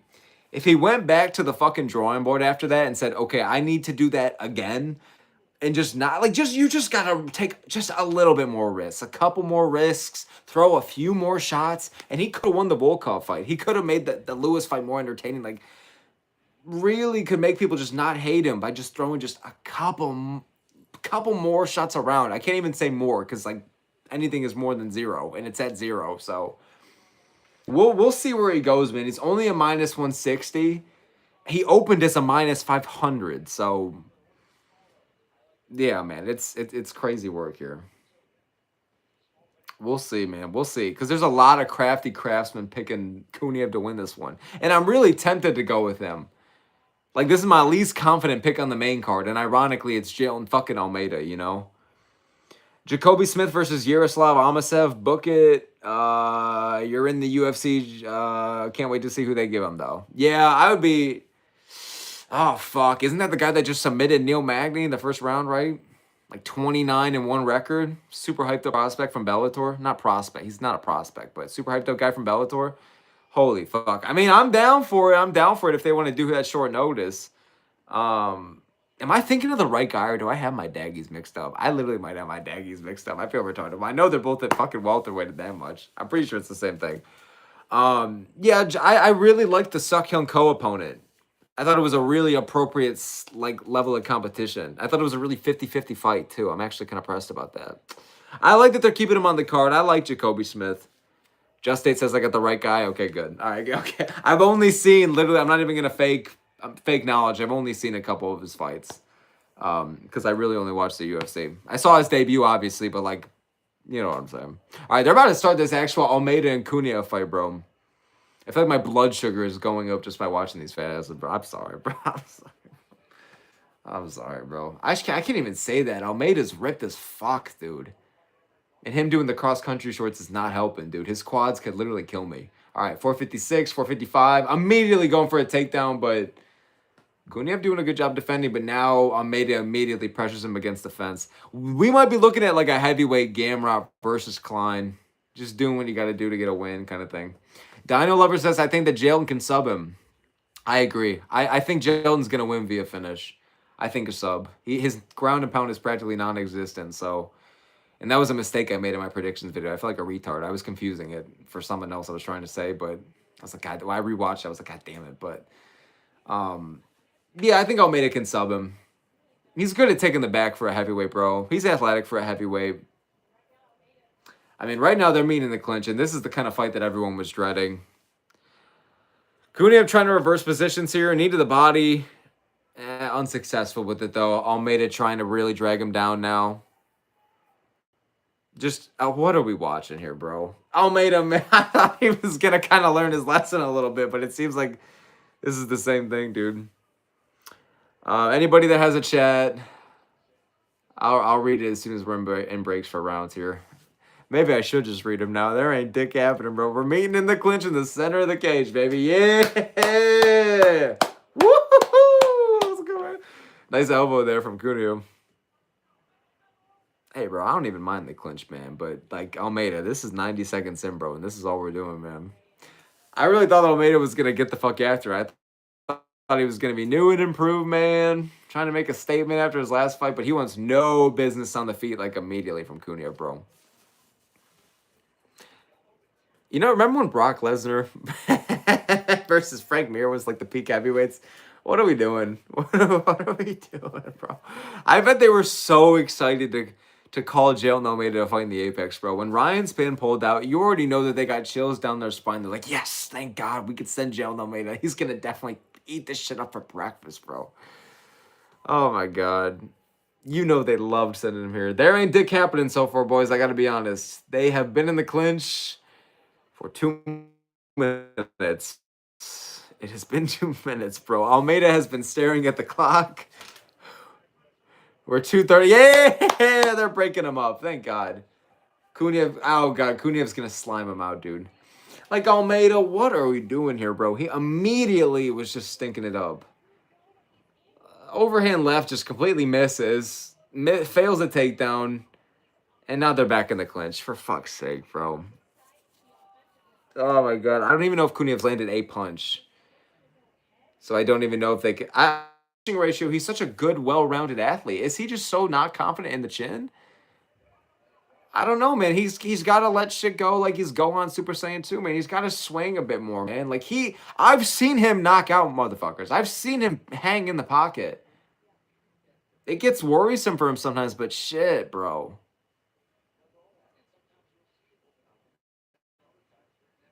Very tough, man. Like, just not what you want to see. You know that this guy can go crazy if he wanted to, but, like, standing here in the clinch, looking up at the clock, ref breaks him up a second time, dude. I'm not trying to bitch, bro. I'm not trying to bitch. I enjoy my fair share of grappling 1,000,000%. Lefty Hernandez, one of my favorite fighters on the roster right now. Perfect example, right? But, bro, what? He's just so afraid to just scrap up it, man. It's just he's so urgent and reliant on just dragging these guys to the clinch and the mats. There was a nice calf kick to the outside there from him, and overhand left doesn't get through, but, I mean, at least he's throwing for more than 10 seconds at a time. Very just frustrating start from Almeida here, bro. And then if you're picking him to win, it doesn't exactly help your confidence because, fuck, they could rob him. They could just give it to Kuniev. Like, it seems like one punch would be enough for them to be like, all right, it's enough damage. Oh, shit, Kuniev's starting to tee off, and then they're back in the clinch. You cannot make this shit up, bro. You cannot make this shit up. Kuniev has, like, one finally, like, hint of success. Oh, nice elbow there from Kuniev, actually. Oh, my God, bro. This is top 5 heavyweight, bro. Maybe I'm in the minority. Maybe I shouldn't be bitching. Maybe I should be appreciating this. Maybe this is what the sport's all about, you know? But fuck me, bro. This is dog shit, bro. Nice knee there from Kuniev to Almeida. Nice elbow gets through. They're going to give round 1 to Kuniev. They're going to give round 1 to Kuniev for just landing something. Like, why is Almeida so hesitant, bro? To just exchange, man. He can be such a good fighter. He can hit hard. I don't know, dude. This is fucking rocket science, bro. This is literally rocket science to me, trying to figure this out. All right, let's read some chats. Dino says that Guniev lost to No Knee Curtis. I mean, I thought that Curtis had that fight won, to be honest. That's fair. I don't rate Guniev too high. A lot of people rate him really highly. He can win this fight. He's probably going to knock out Almeida the way this is going, but we'll see. Or win a robbery decision. We'll see. I am shocked that Almeida is just not making improvements from the Volkov fight. That was really recent, too. But anyways, Brody says, who's fighting Moicano? I hope Esteban gets it. I really hope Ribovics gets it. Perfect opportunity, perfect opponent. Very winnable fight for Moicano. I love Moicano versus Ribovics. I think that makes total sense. They offered it to him, too. I think Moicano should take the fight. Don't get me wrong, it's a really dangerous matchup for him, but let's not act like Ribovics is the most elite grappler in the world. Like, Moicano could definitely win. I like that fight a lot. I don't know who wins. But round 2 starting, 458, 457, 456, 455, 454.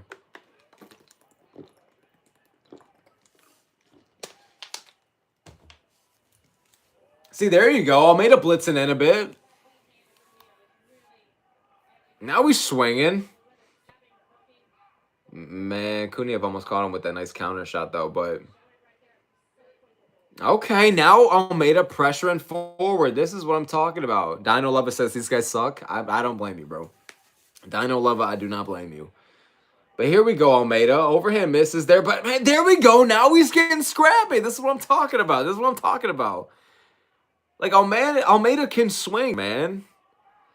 Oh, my neck's like getting stiff as fuck now. Like, I'm getting chinned by one of these blobs myself.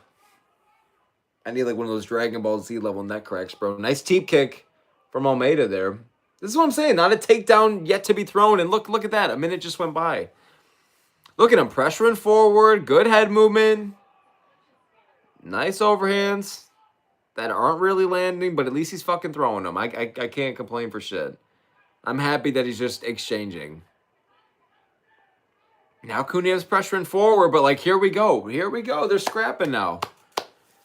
Dude. First takedown there of the round from Almeida, and they're back in the clinch. I almost thought we had a fight there for a second. My bad, boys. My bad. I shouldn't even be talking shit, bro.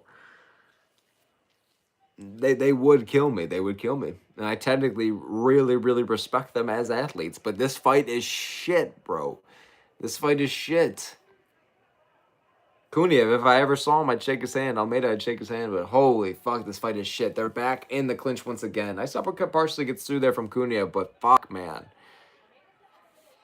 Knees once again from Kuniev.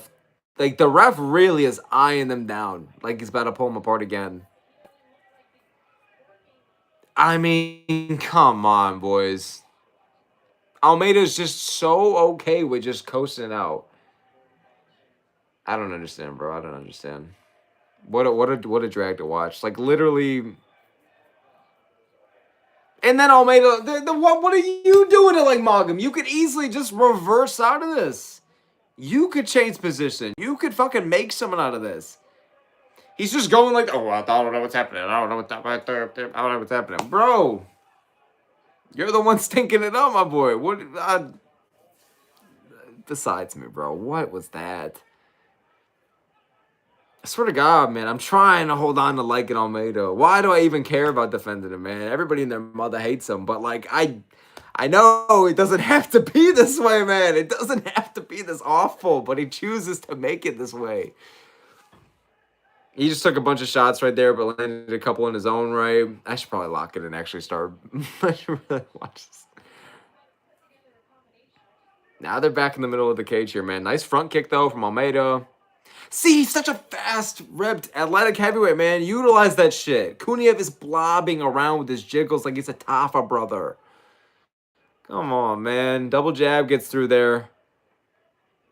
Oh, here we go. They're back in the clinch, and here we go with Almeida going.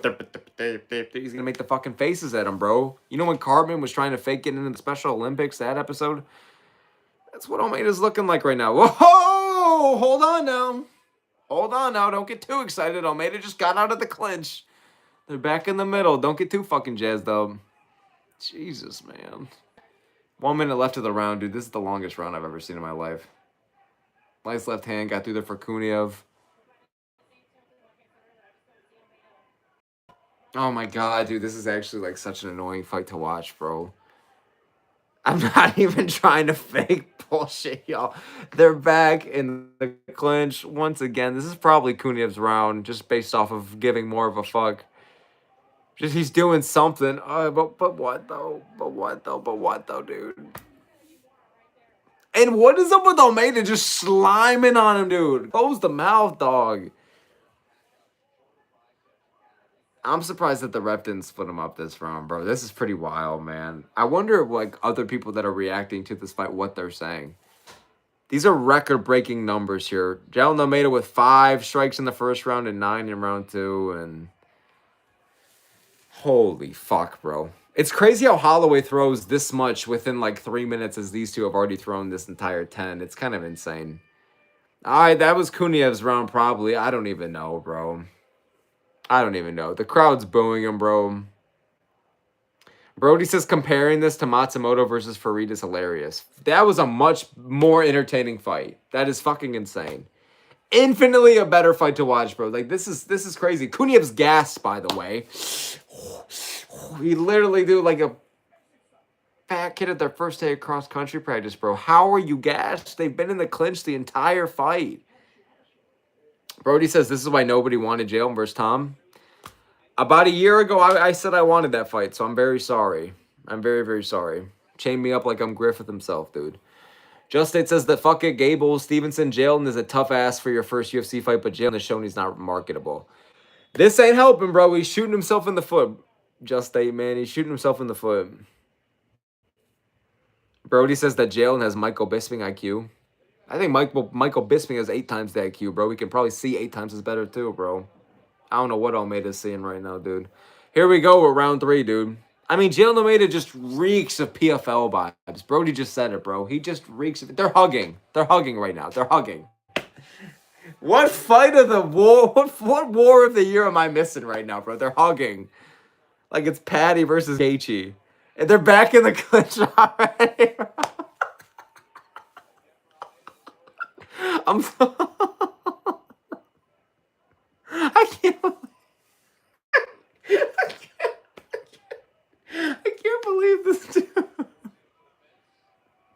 I'm sorry. I'm not even trying to just I'm not even trying to They're booing them out the fucking building, bro. They're booing them out the building. Like the round just started. They just meet in the clinch. Like they were hugging, no pun intended. They finally start fighting and then they just they just clinch.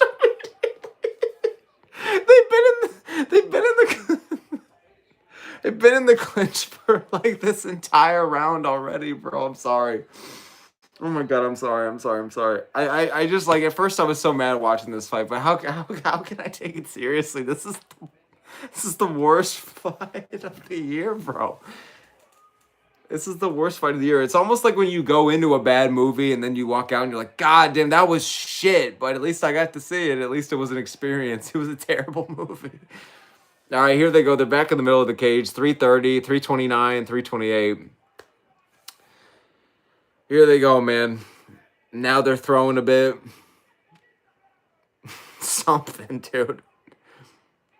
Kuniev with his turkey leg out. The poly market says he has a 90% chance to win. They're definitely going to give it to him.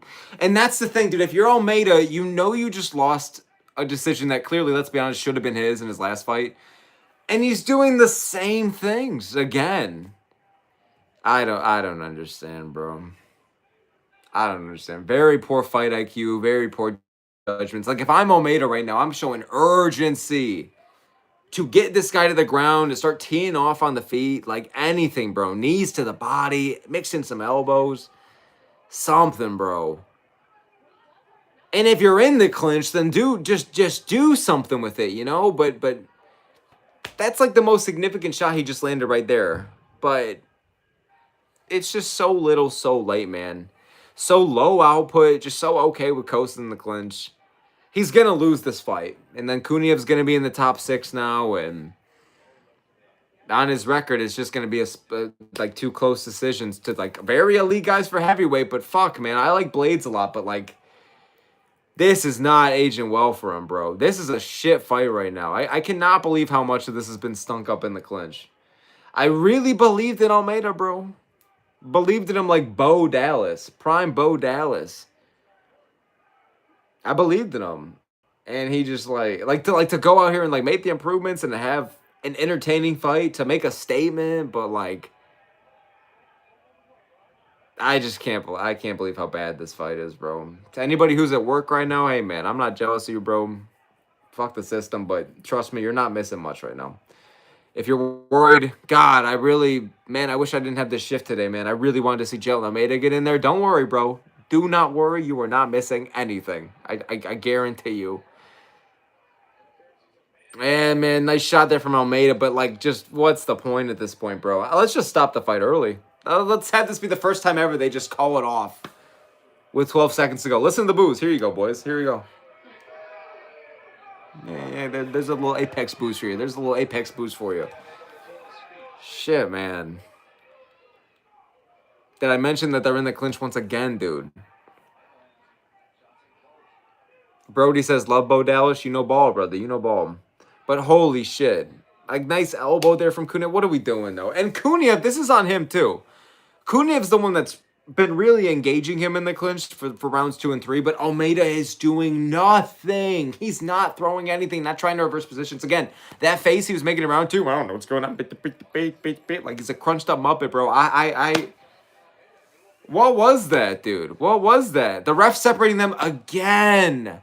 How does that not indicate to them that this fight as a whole is just a problem? Nasty knee up the middle there from Kuniev, but like there's 15 seconds left.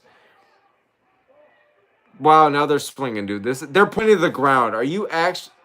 The crowd's laughing. Oh my god, they're actually standing and banging. Throw, boys! Throw, boys! Knee up the middle. Throw, boys! Oh my god, what a shit. Boo them, bro. Please boo them. Just boo them, bro. I'm so. I can't believe I was excited for this fight. I can't believe it. That's it. You proved me wrong, bro. I'll never get excited for a Jalen Almeida fight again. There you go, man. You got what you wanted. I can't believe how boring this motherfucking can be, bro. And there's people like me who have been defending him. Like, man, it's just the Lewis fight. Man, it's just the Volkov fight. Man, he was just trying to against Blades, but look at all the rest of the finishes. Look at all the rest of the fights. This kind of sealed it. This just showed that if you give him anybody that is worthy of being in like a top 10 level, he will just do everything he can to stank it up to a win, bro. Like just a dull decision win. I literally don't think he is understanding that he's gonna lose this fight now. That like damage is what would have won him the Volkov fight. Risk taking could have won him the Volkov fight. Just throwing something, dude. Even if you fucking miss, make it look like you're fucking doing something. He's gonna lose the fight. It should be a draw. Brody said it in the chat that it should be a draw. I think it should be a draw. Just fucking give them both a loss. Give them both a loss, bro. Like, and they were gassed out too, bro. Kuniev was fighting demons on the stool. Man, I would have loved to see Ryan Spann in here instead, bro. What a shit fight. I would have loved to see Ryan Spann versus Kuniev. That would have been the fight we needed. What a shit fight, bro. Here's the scorecards. Almeida, put your fucking hand down, dude. They're gonna give it to Kuniev. Yeah. Hey, Almeida says, I don't know what happened. Oh, what? Oh, what? Are you serious? How, like, I just can't feel bad for the guy, bro. How, after the Volkov performance, did you just not learn, though? It was so set up for him to just be able to make the adjustments. I can't even believe what I just watched. What a shit fight. Oh, here we go. Here we go with the Titan of all Titans, Amir Albazi. Bro, stop spitting on the camera, bro. Just his face is pissing me off for some reason. Like, that fight literally just ruined my mood, bro. That was a shit fight. I gotta get over it.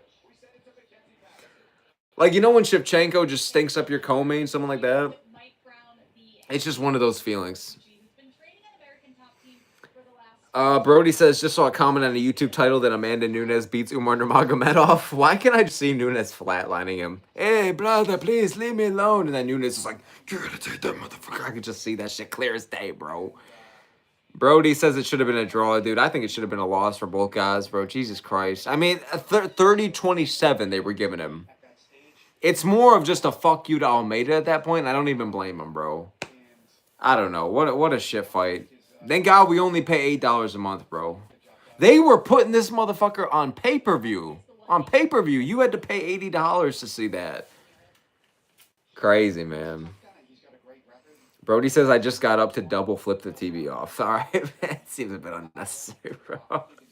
Just hit him with one of these just cause, bro. Fair enough, bro. Brody says the Jalen is number 6, by the way. It's crazy, man. Heavyweight's just fucked. Every time I want to believe in heavyweight, and every time I just want to really try and invest in it, like, it just reminds me why I shouldn't care, bro. It's crazy, man. Thank God for Mario Pinto, Valter Walker, Josh Hokett, Steven Asplund. Bro, these unranked heavyweights right now, Waldo Cortes Acosta in the top 5, like, these guys who are active and scrapping, like, we really needed them, bro, or need them right now. They're going to save heavyweight because, like, Almeida, and then just, like, these guys that fight once a year, Kuniev and Volkov and Gane, like, they fight once a year, bro. Heavyweight is just so bad, man. It doesn't have to be this way. It does not have to be this way, but it is, bro. Dino says the great bathroom break kind of fight. I know, bro. I know. That really is how it is. I feel like I need like 8 more Red Bulls after that one, bro. Like I feel like this was not enough. You like the blue one, by the way? I recommend this shit. But here we go with Amir Albazi and Horiguchi, dude. This is the fight we needed. I'm excited for this one. Oh my! I really need to pick up my energy, bro. I literally sound like a stray kid being sent to a gay conversion camp, bro. I gotta hype myself back up. We got the Gooch. Gooch is back. He's about to save us. He's about to take out Amir Albazi. He's gonna get rid of him out of the top 6. Here we go. We have shit to be excited about. He's wholesome as fuck. Back about to be 8-1 in the UFC. I don't know if y'all heard about this too. They offered him the Moreno fight to step in to fight Moreno, and he said no, because he wanted to beat up Albazi first and then take the Moreno fight. He was down to beat both these motherfuckers up back-to-back events, bro. Come on now. The Gooch is unstoppable, bro. He knows he doesn't have that much left in the tank. Like, clinging onto the fires of one for all. So he's making the most out of it, bro. I think he's going to tank through Albazi. Oh, and now I got money on the line. I got a 2-fight parlay with this in the main event. I got Oliveira. I need Oliveira and Horiguchi to win. I mean, I'm 3-1 on picks. I'm not even mad about getting Almeida wrong. Fuck Almeida, bro. I can't believe that shit. No. I can't focus on it. Every time I focus on the fight, I want to start just going off, bro. Hell no. Brody says Jalen's 100% getting released. If that was the last fight in his contract, I would 100% believe it. Dino says that Waldo went from being viewed as a burn to being a fan favorite in less than a year. 100%. It's crazy that people switched up like that, but I don't blame them. When you start getting those KOs and when you start being that active and when you don't complain about contenders, people start to respect you really fast, bro. I was never someone that hated on Waldo, bro. I'm always proud to say that. Even before he was knocking out Ryan Spann, I've been saying I don't understand how people hate Waldo so bad. I feel like it was because a bit too much of the emoting, or people couldn't picture him being the guy to take on Aspinall. It's like, I got it, but I don't know, bro. I never disliked Waldo, to be honest with you. I was always cool with him. But fuck heavyweight, bro. Just get rid of it at this point. Make Steven Aspinall the champ, and let's just all get the fuck out of here. But we got the Gooch, bro. Damn, bro. Ranked number 8 here, man. I'm telling you, dude, he's going to get this 30-27. Might get some third round kind of ground and pound TKO. It's really hard to finish Albazi, though. Let alone beat him. Like Albazi, I feel like we are kind of people forget Manning how good he is. So we'll see, man. But Albazi, he's quick. He's got a nice jab. Moves in and out well. But he's also so poor with his accuracy. He could also just hit like a bunch of pillows onto another fucking pillow. He could be so simplistic. He kind of relies a bit on the sticking up of the wrestling. So I think Gooch is going to be too much. Gooch is going to be so much more aggressive. He can actually aim for a finish here. He's in like this 5th fucking prime. He's so much more experienced, so much more active, dangerous, well-rounded. I'm telling you, bro, I got Gooch all day. 6-fight win streak, 35 and motherfucking 5, baby. I'll say it twice. 35 a motherfucking 5, baby. I'm telling you, he's got this. 30-27 against Albazi right now. I'm going with Gooch all day. Dino Lover says, love Asplin, bro. Yes, sir, man. That's like a dream interview one day, bro. Steven Asplin. Seems like a funny as fuck, just real dude, bro. I'm so down for that. I love Asplin. Like, a lot of these unranked heavyweights, bro, and then Walker now in the rankings, like, I'm telling you, bro, like, they're really rocking with me, bro, or I'm really rocking with them, because a lot of these ranked heavyweights are just so inactive. Even, like, Spivak fighting once a year. Like, on my last stream, I remember I said, like, it was 6 out of the top 7, or it was, like, 6 out of the top 8 heavyweights fought once a year in 2025. Like, come on, bro. Now Kuniev's up there. Like, I don't know, man. I don't know. And that was supposed to be like Kuniev versus Span. That was going to be Kuniev's statement as like a new heavyweight to care about. Because Span knows how to fucking get his fair share of upset guillotines himself. But I don't know, man. I don't know. Heavyweight is so cooked. I rock with Asplin heavy, though. And I'm going with Gooch here. I feel bad for Albazi as a person, bro. Because he seems like a nice guy. And he's been dealing with so much neck injuries, bro. Like, the guy almost died. I'm not an Albazi fan at all. Like, and I think he robbed Car France so the day I die. But I do feel bad for the guy, man, because I feel like he is on paper like a good fighter, but he just cannot get going because of all these injuries and all these setbacks. And like, you could tell that like he either got rushed too quick, and then especially the fact that he started to get really, really injured after a robbery loss, and that was kind of like his only real highlight win with name value. Like, I feel bad for the guy, bro. Genuinely, it's been like a really or unluckiest fighter of all fucking time. You know what I'm saying? All right, I had to make sure the camera battery's good. We are good, boys. But genuinely, and also thank you to everybody who's tuning in for the stream, man. The co-main event's about to start up. I don't know what the fuck. The referee was about to barrel dive in to just stop Albazi from emoting around the cage, bro. Leave him alone. Leave him alone. No, I'm excited for this one, bro. I got Horiguchi all day, man. Brody says love Senko on commentary, even though she just called Kyoji a flyweight Kool-Aid man. I don't know what I'm more surprised by, what I'm watching Albazi do, or what I just read Brody say. Brody, to answer your question, I don't know what the fuck that means. Maybe because Kyoji just like barrels through fucking walls. I don't understand, bro. I don't know, bro. Like he's a fucking high ball of autistic energy. I don't know, bro. Horiguchi is just a human version of like a Rigby from regular show, bro. You know who else is about a 30-27, Albazi? Rafa Guida, thanks for joining the chat, bro. Just saying that I got this over 2.5. I think that's a great bet. I think if and when Horiguchi wins, it's going to be by a dominant decision or like a third round finish. And if Albazi does win, like literally if Albazi, and don't get me wrong, the odds are so not in his fucking favor. If you look at the UFC prediction tracker, shout out him, by the way, beautiful fucking guy. It was like all 70 or 80 channels picked Horiguchi and nobody picked Albazi. Nobody. Like I literally don't know anyone picking Albazi. The odds are not in his favor. Another long layoff. He got beat the shit out of by Moreno. So, yeah, I think no matter what, it's going to be a decision. But I think we could see a fun fight. I think we can. It depends, though, right? If Albazi just has his way, it might be a stinker. But I just don't see that happening, bro. Like, Horiguchi's my lock at the card. He's not that much of a fucking first-round KO merchant anyways. He's got some pretty good hands, obviously. But I don't think he has like crazy finishing ability, but yeah, I could see him just dragging him to deep waters. I think the ring rust is really going to show. He already had to overcome that going into the Moreno fight, and now he has to do it twice. I remember where I was for that shit, man. I remember where I was for that Moreno fight too, bro, when I literally fell asleep during it. I fell asleep and woke up to Moreno just piecing him up, but yeah, it is what it is, man. Here we go, though, man. About to start the co-main event, baby. Dino Lover says that Moreno was rocking Albazi in moments. I think Gooch can TKO him late or just a dominant decision. I agree with you. I think we're all on a similar page. If you have Gooch, it's either a dominant decision or a late TKO. I could see this fight being close, though, bro. Like, Albazi is good. People forget about that jab, man, but I think this is one of those fighters, like I said, where just the unluckiness and just the bad turn of events is going to hold them back. But here we go. We're picking it up from the shitty-ass heavyweight fight, dude. 453, 452, 451, 450, 449. Nice calf kick from the Gooch immediately.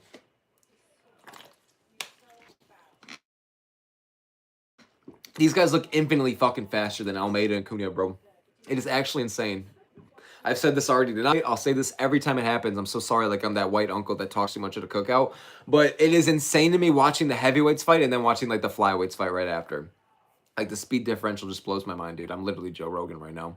Horiguchi just bouncing around a lot on the side, but not much offense going from either guy. I don't even think Obazi's throwing a strike yet with 50 seconds in, but this is his world, folks. Albazi trying to blitz in there. Dude, the head movement is elite. Pretty sure only the jab really got through there. Anything substantial. But I literally don't think Albazi's gotten one strike in yet. And we're about a minute in, man. And more so than that. But Horiguchi's so light on his feet, bro. This Japanese ballerina, bro. It's probably a diss. I probably should not be calling him a Japanese ballerina, bro. Holy shit, man. Nice level change there from Horiguchi as he ducks under it a bit to get him in the clinch. Pushes him against the fence. And now Horiguchi's got him against the fence, dude. You're playing in his world now, buckaroo, dude. Let's fucking go, Gooch. Yeah! I don't mind if they stink it up as long as it's my guy winning, baby. As long as it's my guy winning. Damn, with Almeida losing, I don't know how I'm going to do on picks tonight, man. But now, Horiguchi, nice knees to the body. Albazi trying to fight back here. Utilize the hands. But nice knees. Nice knees from the Gooch, man. We love to see this shit. Not exactly just running him down like we thought, but we knew that round one was going to be slow. We knew that round one was going to be slow for this one. Albazi shucks him off. Now they're back in the middle of the cage, dog.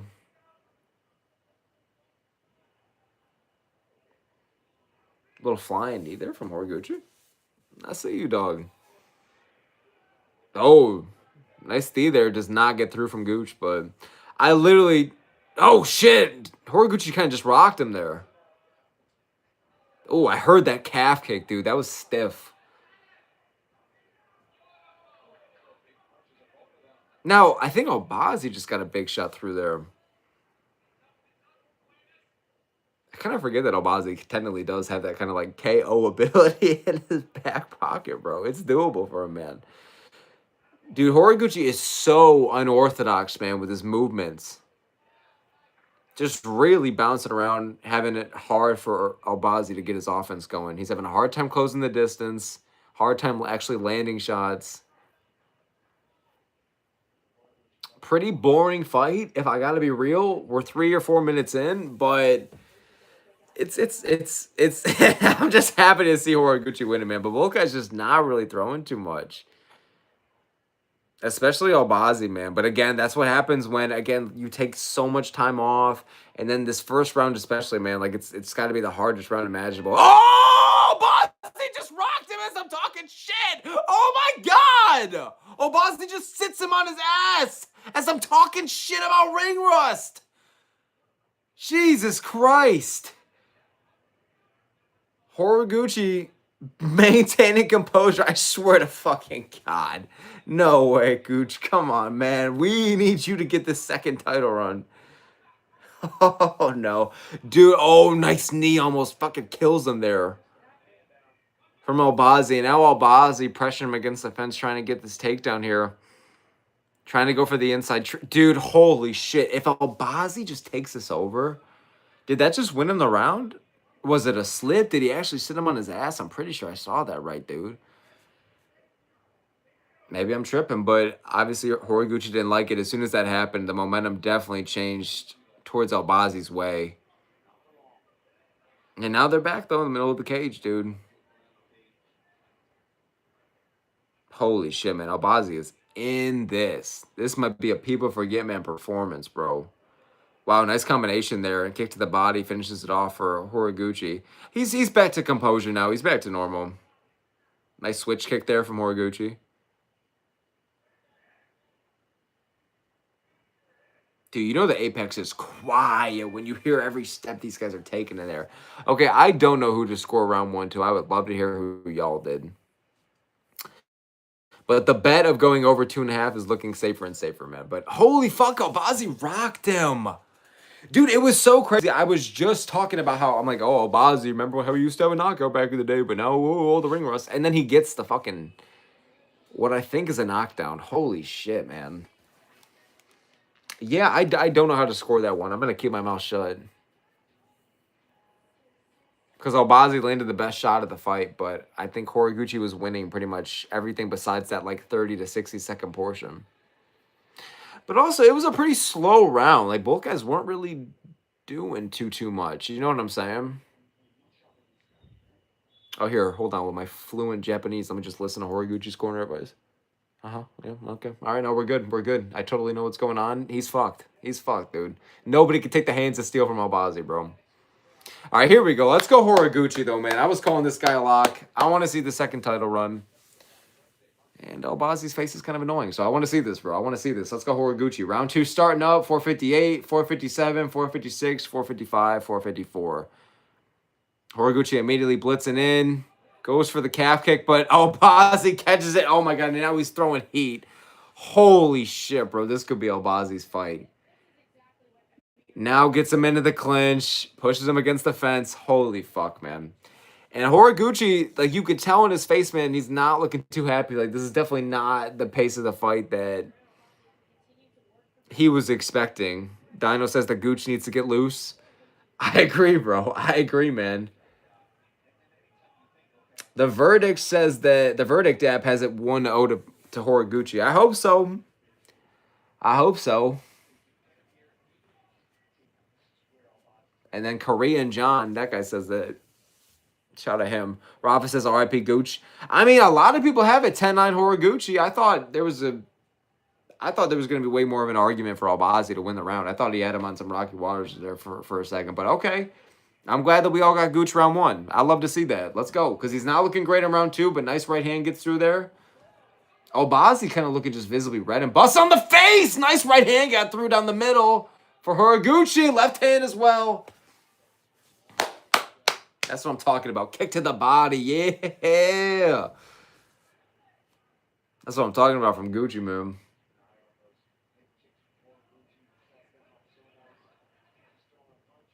Albazi, a bit more timid now. Oh, I don't know if that knee got through there from Gooch, but fuck. Looking much better in this round with his offense. For Horiguchi, that is. Oh, Flinch really got a reaction out of Albazi there. Like scaring your first kid on Halloween, dude. Jesus Christ.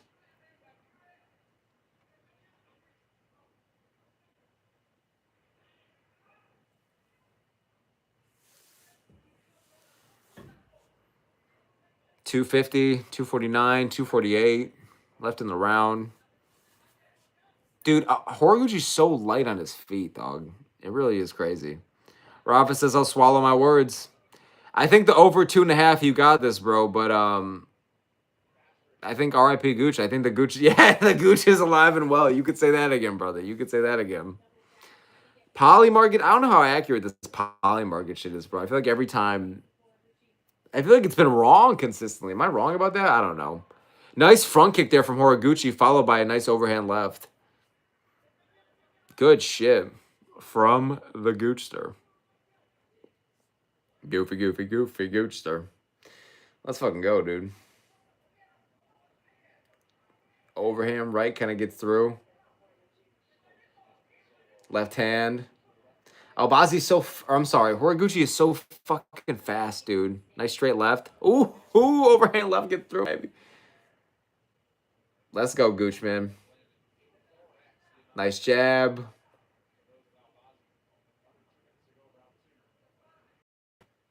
Nice kick to the outside. Yeah. Dude, Albazi just really struggles with getting his output going. Like, don't get me wrong, it was part of why I picked against him to begin with, but, like, he has such a low volume thrown per round, dude.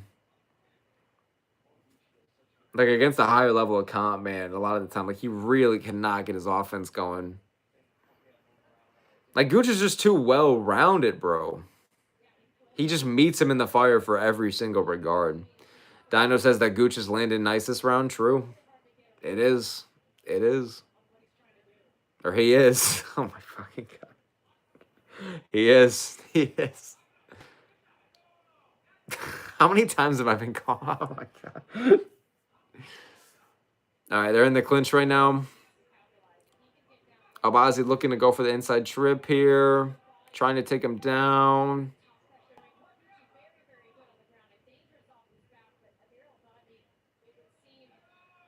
Yeah, Albazi just not getting dick going, man. This is round 2 for Horiguchi, clearly. I got it 2-0 for him. I know there's 30 seconds left, but I got a hard time seeing Albazi just swinging the waters for it. Nice jab. Kind of sets him back a bit. The takedown defense, 3 for 3. Ooh, spinning back kick there from Horiguchi.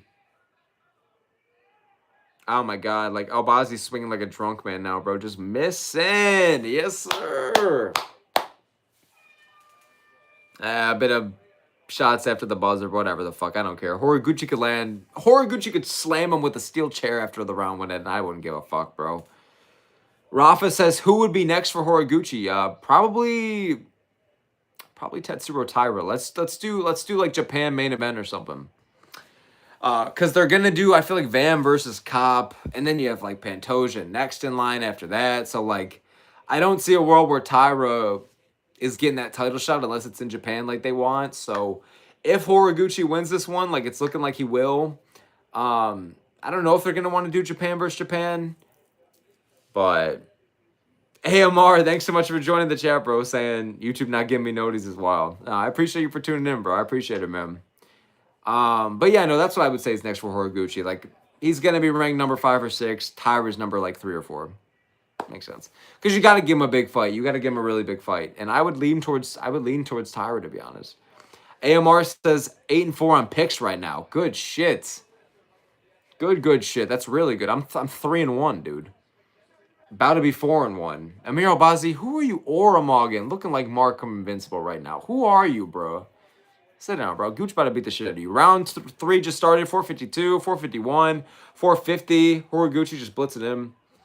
Oh, flying knee gets through there. AMR says 3-1. You only picked the main card? Yes, sir. I only picked the main card for this one. The prelims were too many WMMA fights and too many like 50-50 close fights that I was kind of confident in, but not enough to ramble about picks for. I got Whiplash right. That was a bet I got right. Won me $10. I appreciated that. Horiguchi having his... Oh, fuck, never mind. Albazi having his way so far in this round, bro.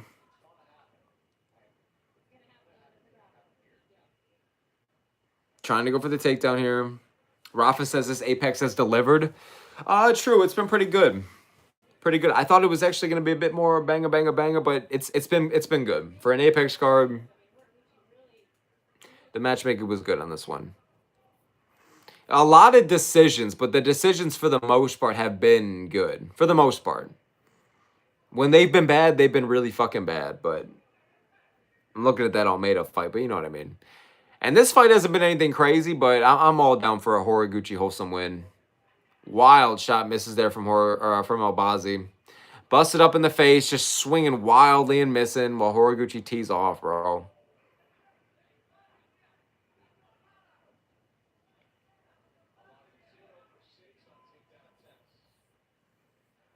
I mean, Albazi just super unsuccessful getting his wrestling going, and Horiguchi, those overhands are landing so clean, dude. Like Mr. Clean himself, bro. So is that jab. Whoa! Albazi's rocked? Oh! Horiguchi teeing off now. He senses he's hurt. Yeah! Let's go, Horiguchi! Let's go!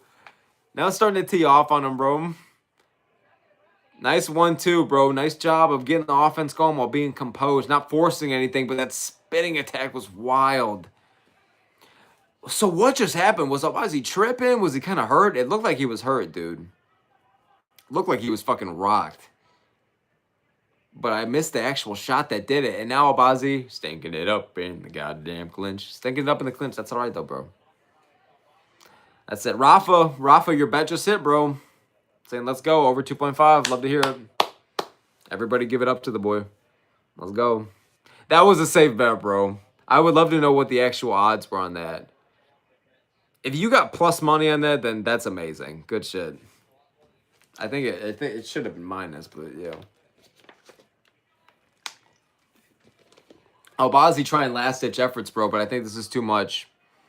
AMR says, what's your score for this fight? I got it 2-0 for Horiguchi. I think there was a solid argument to give Albazi the first round, but I'd still lean the Gooch. Albazi dropped him, though, so I don't know. This is one of these very, like, kind of lackluster fights, but also, like, there's technically been shit going on the entire time. Like, it is very high level. It's very technical, but it's kind of about what we thought, man. And Albazi just struggling to get going, and he's getting more bloodied up as the second goes by. Oh, just stumbling over himself, bro. Is Albazi, that's what I mean. Jesus. While Horiguchi is just oh my god, let me read y'all these significant strikes here. Albazi 6 in round 1, 8 in round 2, 6 in round 3. Like I'm saying, dude, the accuracy was already poor going into this fight. The cage thrust and all that shit does not help, man. An already poorly accurately timed striker, bro. The timing and the precision and the power is just so much more there for Horiguchi, bro. And Horiguchi's staring at the clock like a big boy waiting outside the grand opening at KFC, but I don't blame him. Because he's winning this fight. He should have this. Albazi hasn't done dick in the third round. Ah, man. Feel bad for Albazi, but this is what we knew was going to happen. Because this is how the fight's ending. It went all 3 rounds. He's bloodied up. And the Gooch... Oh, the Gooch is teeing off on him, bro. Nice right hand got through there. The Gooch is about to enter in the top 5, baby. What a good time to be a fan of flyweight. That top 6 is sick, dude. That's what I'm saying. Once you got rid of Albazi, like the division just gets better. No offense. Again, I've said it a million times. I feel very, very bad for Albazi as a person, bro. If I met him in person, I would shake his fucking hand.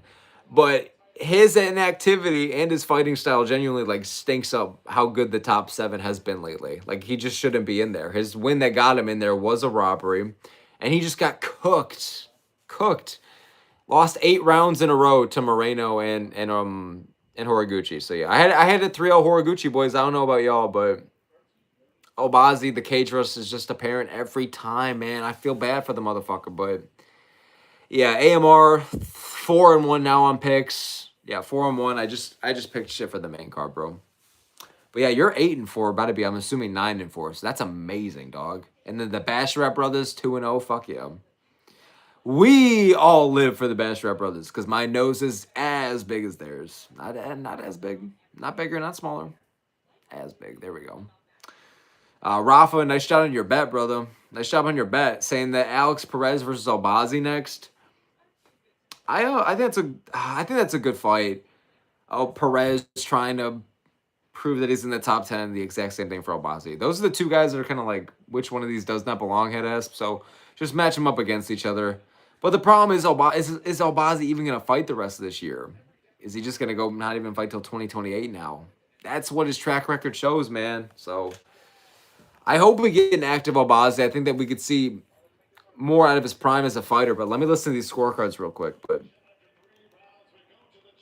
let's go Kyoji, man. 30-27. That's what I was saying, bro. I would love to know what round you give Albazi. Well, probably the first. Yeah, man. Brody says Albazi versus Almabayev in some busting place. I mean, maybe. That's fair, bro. But you also said Kyoji versus Taira in Asia. I agree with that. I think that when I'm looking at the flyweight rankings, I think that Kyoji and Taira is like the one that makes sense, bro. I would like to see Taira get a title shot or Horiguchi get like a cop or something, but man, with Pantoja and Van ending the way it does, it makes things even more complicated, bro. But yeah, I don't know. With Taira being kind of out the title picture, and then with Horiguchi as well, and both of them kind of just need one more, but also they like deserve it at the same time. Yeah.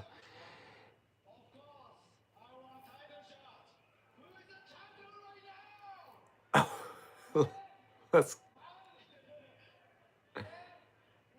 Horiguchi don't even know who the champ is, bro. Horiguchi don't even know who the champ is. Mid-interview, mid-call-out, has to ask. Van Pantoja? How do you not love this dude, bro? Oh my god. Brody says, please look, you will. I don't know what you mean by that. I'm sorry, bro. AMR says Kyoji versus Tyra. Yes, I agree. Tokyo would be amazing. Brody says Kyoji versus Van would feed families.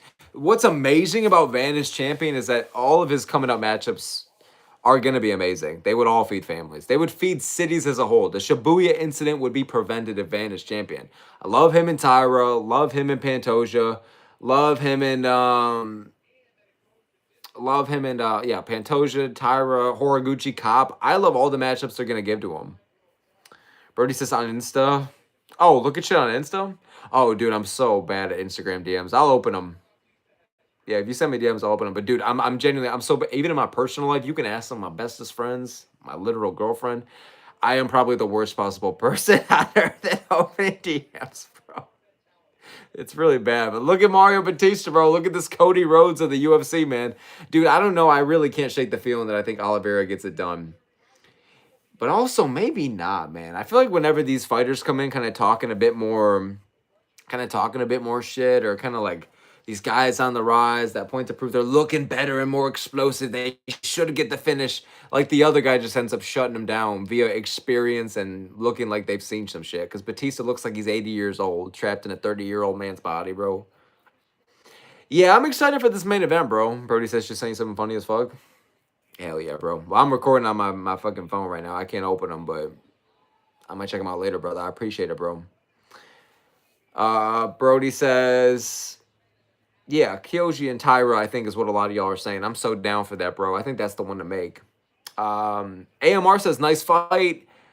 Nice fight, thank you. I definitely was happy with it. I thought that it, I was going into it not thinking it was going to be some kind of barn burner. I thought that it was going to be that pretty much. Just Kyoji dominating him. Albazi having a hard time throwing, having a hard time landing. That's pretty much what it was, bro. Feel bad for Albazi, man. Hopefully he gets a summer return and hopefully he gets a reasonable opponent. I like him and Perez. Who said him and Perez? It was Brody or AMR. Whoever said that. That was a good matchup. Rafa says, how do you get the UFC posters you have in the back? Oh, I always love explaining this. So I got these two from different occasions just at bars. Like my buddies took them for me. Appreciate them. The goat. This one I got from Wisconsin Dells, bro. Took this off the bars. This was the night the car was going down. We took them down. And this one was recently, and I was in a Wisconsin bar, and my buddy took it off the bathroom wall. Both of them are from bathroom walls at bars while we were watching the fights at the bars. Yeah, it's not that cool of fucking lore, but I don't know. I always appreciate telling people, bro. That's how I got the posters. They're real size, too. They're big. You feel me? So there we go. I'm big bro and Cheeto. There we go. But, yeah, I fuck with it, bro. I fuck with it. AMR says I was thinking Moreno versus Perez. I'm down for Moreno versus Perez.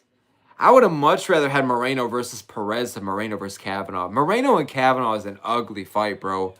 I don't blame the UFC for putting that one together, because I kind of give them grace with short notice, kind of saving event kind of matchups. And Johnson did just get TKO'd, so I understand the brain damage, not wanting to put him in there with a quick turnaround. Shout out Johnson. But really, man, Moreno versus Kavanaugh makes no sense. Like, Kavanaugh just got knocked out in his opportunity to get into the rankings. He ends up getting ranked anyways, even though he lost the fight, and now he's getting a main event spot against an even bigger opponent than Johnson's ever dreamed of. I don't understand, bro. I don't understand their problem with Johnson, and I don't understand their fucking I guess obsession here with Kavanaugh. Respect to him for stepping in and saving the event, but I get it's better than like him versus Bruno Silva. I'm sorry, like Moreno versus Bruno Silva, but man, I don't know, man. Rafa says someone I'm talking to works at a sports grill, so I might ask her for one. Yeah, ask her, bro. It's a conversation starter, and that way you can fucking go over there, pick up the poster, and then you get to shoot your shit with her, man. It's a win-win. Yeah, it's all about who you know, bro. Ask her for the poster, bro. Ask her for the poster.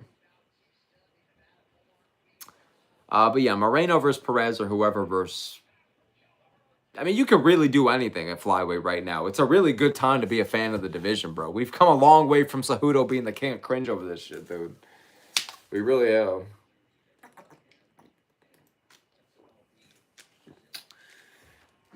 Holy fuck. But I'm excited for this main event, bro. It's one to look forward to. I feel like this is what fight night should be about. They're building up both guys who kind of need that attention. Like, they're not, like, big enough names yet to give them, like, a pay-per-view slot, numbered event slot. I really got to stop saying pay-per-view, but numbered event slot. But it's like, Bautista has gotten as many finishes in his career as probably I have in my non-existent career. You know what the fuck I'm saying? So 0. So my point, I think he's had 3 total TKOs in his MMA career, while I think Vinicius has like, what is it, like 18? Something absurd. So that's not the only reason why I'm picking Vinicius. But my point is, man, this is a great opportunity to build up both guys, bro. Like, if Vinicius beats this, I'm acting like I don't know his name. Yeah, if he beats this Bautista guy, this fucking jobber, yeah, he's gonna be a fucking superstar. But genuinely, like, a lot of people are really recognizing Bautista. I'm not saying every fucking casual, not even most, but like, if you know ball, you know Bautista. And not a lot of people are familiar with Oliveira yet. So I really think this is gonna be his like come out performance, bro. I really think that Bautista does have the wrestling advantage, the cardio advantage. He's fought at like a higher level so far, but I really think that when I'm looking at the fight on paper, I do think that Bautista should win. But when I'm thinking about it in my head, bro, when I hear voices in my head, like when I'm thinking about the fight, who is this? What is he? We got Oliveira walking out to Beethoven before GTA 6. All right, I respect it. But the point is, I trust in Oliveira's explosiveness. I trust in him utilizing that reach. Well, he has a really really similar build to Bautista, but I feel like that he's just going to be the more creative, dynamic striker, more weapons to get it done. His ground game has improved infinitely from when he fucking started, bro. From when he started against Sopaj to like now, and now he's getting the better of Phillips and Nurmagomedov. That's right, the Nurmagomedov, right? The one and only one, bro. It just says a lot to me. While Bautista is a guy that obviously is improving, but I just rate the wins of Oliveira already better. Like the Aldo win, I do not rate for Bautista that well. The Patchy Mix win is aging like shit. And then he lost to Umar. Like that's people are talking about like that, like it's his best performance, and he still got 30-27. Whereas Oliveira is like slightly younger, but you could tell that the improvements he's making are bigger, bro. He came into the UFC a bit more one-dimensional, but like if he's already not only able to work on his takedown defense to keep the fight standing, but working on his takedown game to be able to mix it up on you to the ground. Like, if this dude is able to become more well-rounded and is able to shut down the wrestling of Bautista tonight and is able to fucking get some kind of wild TKO, especially some wild finish to end the night and send the fans home with a statement, bro, he's going to be a dangerous name in the top 5, and everyone's going to have to look his fucking way. A lot of people aren't right now. And a lot of people aren't with Bautista either. But that's what these dudes need, bro. They need those one standout win. I'm sorry. They need that one standout win, finish or not, against a good level of comp. Both dogs in their own right, like these guys, to the point to where whoever wins this fight, they're gonna get a big name. It's gonna be a legit win. I feel like they're gonna bring the best out of each other. But I rate the creative and dynamic and harder hitting striking. The guy that's harder to figure out, like an Oliveira, bro. And Bautista, again, he could out-wrestle him. He could just stink it up in the clinch. He could drag him into deep waters and hang at a pace that Oliveira just cannot fucking mentally comprehend. And then you see him just dying out rounds 3, 4, 5. I can see that. But that's all like the what ifs. We're just assuming that Oliveira has just this shit gas tank. We're assuming that his wrestling is just too shit for Bautista. Like, who is Bautista, bro, to go out there and just completely like shut down everyone with his wrestling? Like, don't get me wrong, it's solid. He's a solidly well-rounded athlete, but like, for fuck's sake, man, I don't know when everybody just had this idea that Bautista's wrestling is just the S tier, bro. It's probably on a similar level to Saeed or fucking Phillips, so I trust in Oliveira to keep it a stand and bang battle, and with it, I'm going to rate his striking better. Bautista has a really heavy pace and pressure, can totally get it done. I'm going with Vinicius, though. I'm going with Vinicius. Brody says that Mario has 9 and Vinicius has 18. Holy fuck. Okay, so I said Vinicius had 18, but I said Mario had 3, and it was actually 9. Okay, that's my bad.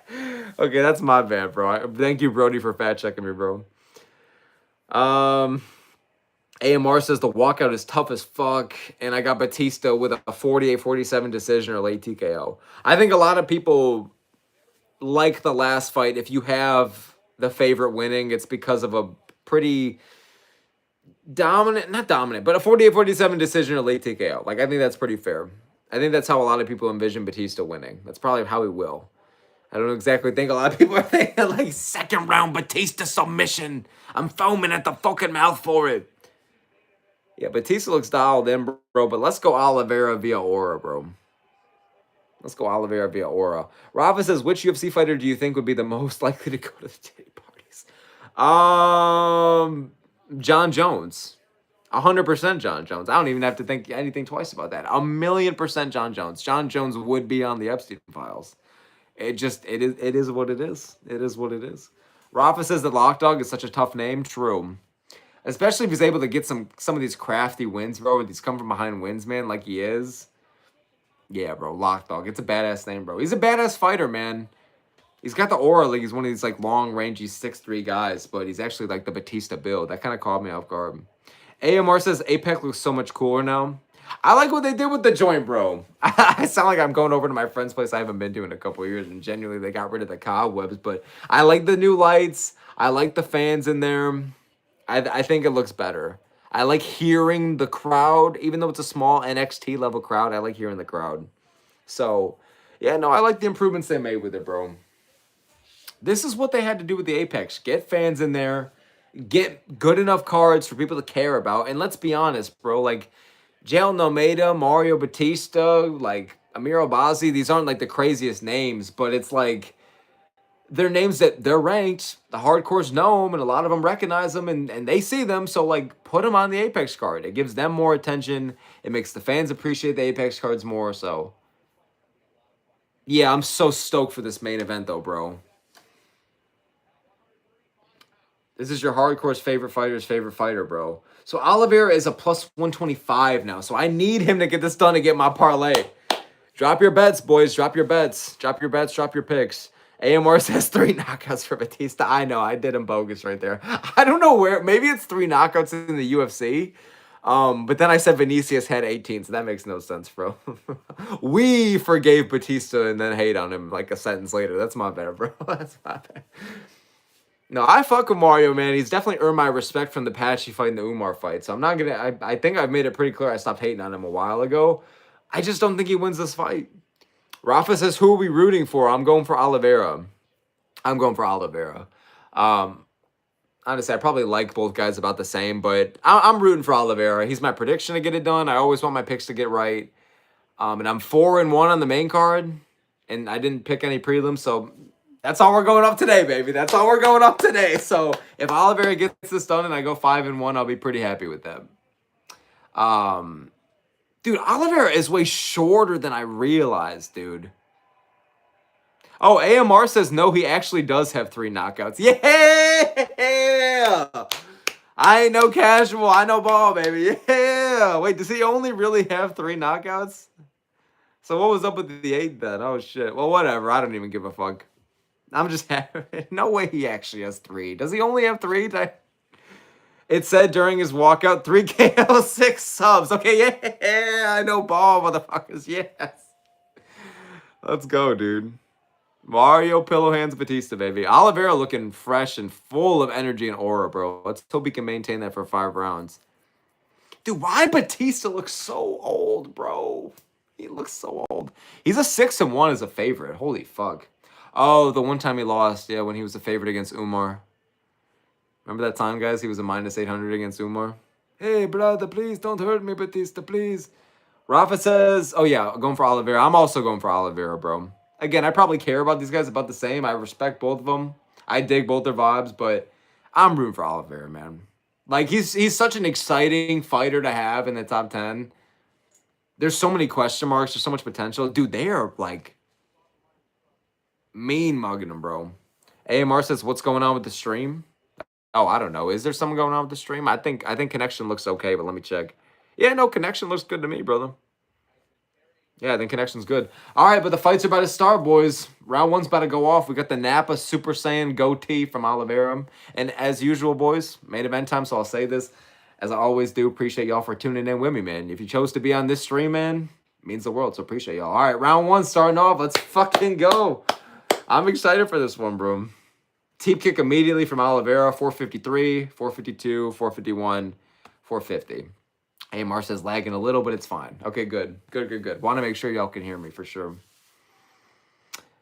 Rafa says Oliveira looks like the USB meme guy. I don't know. I don't get the reference, bro. I feel like I'm 50 years old, but I don't get the reference. I'm sorry. Oliveira with 2 nice kicks to the inside of the leg. Now going for the outside as well.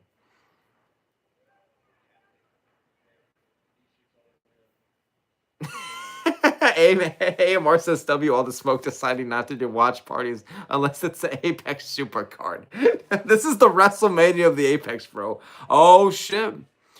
It looked like Oliveira was the one that was trying to put the fight in the clinch there. Now pushing Bautista against the fence. Nice knee up to the body there from Bautista. But yeah, no, I'm sorry. Hey, I did one for 324 though. I did a stream for 324. People forget me. You know I had to be here for the Super Saiyan Apex card, bro.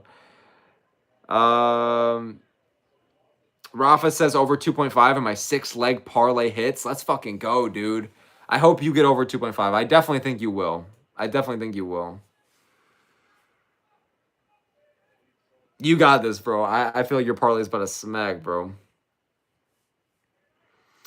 Dude, Oliveira's the one that's all pressure here, pushing him against the fence into the clinch. Bautista not getting... But if you're Oliveira, dude, not to sound like Laura Senko here, but this is what you want to do. These are the rounds, supposedly, that are supposed to be the hardest for you. Dude, put Mario in uncomfortable waters that he's not expecting. Like, Mario doesn't have the KO power to flatline, dude, as we've clearly fucking seen. Nice left hand and kick up the middle there for Oliveira. Oh, Bautista with a nice takedown. And fouls it up with an elbow. Leave him alone. Fuck off. Oliveira now trying to go for a level change, trying to take him down. It's the fight of the year, folks. No, I got to give it time. We got 25 minutes. It's a banger of a matchup.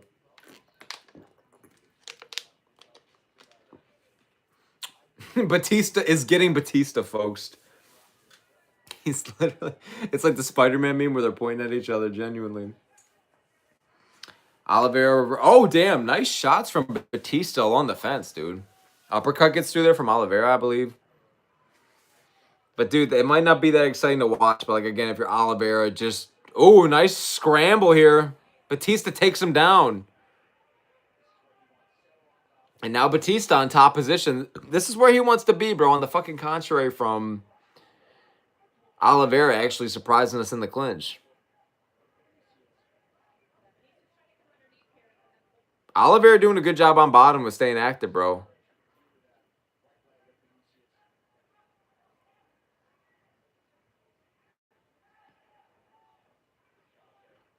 And now Bautista back on top position. Good scrambling from Bautista here. Rough point to be at for Oliveira. There's still a lot of time for him to work, but as someone who picked him, this is not great. This is not great, to be honest. AMR says Bautista getting a taste of his own medicine. Yeah, it seems not. It seems not. That was, that never mind. It's really hard right now. Oh, nice elbow. I just can't see. I can't see Bautista getting some ground and pound TKO in the first 3 rounds, bro. He's such a busy fighter, though. Like, he never is doing nothing, really, except for that Aldo fight. What a blemish on his record, bro. He's throwing wild shit, man. Well, not really. I got to say that tamely here. Rafa says it's wraps for Mario, and your time has come. You're goddamn right, dude. Let's hope so, but not really, because he's kind of busting up Oliveira right now, bro. Nice elbow from Bautista.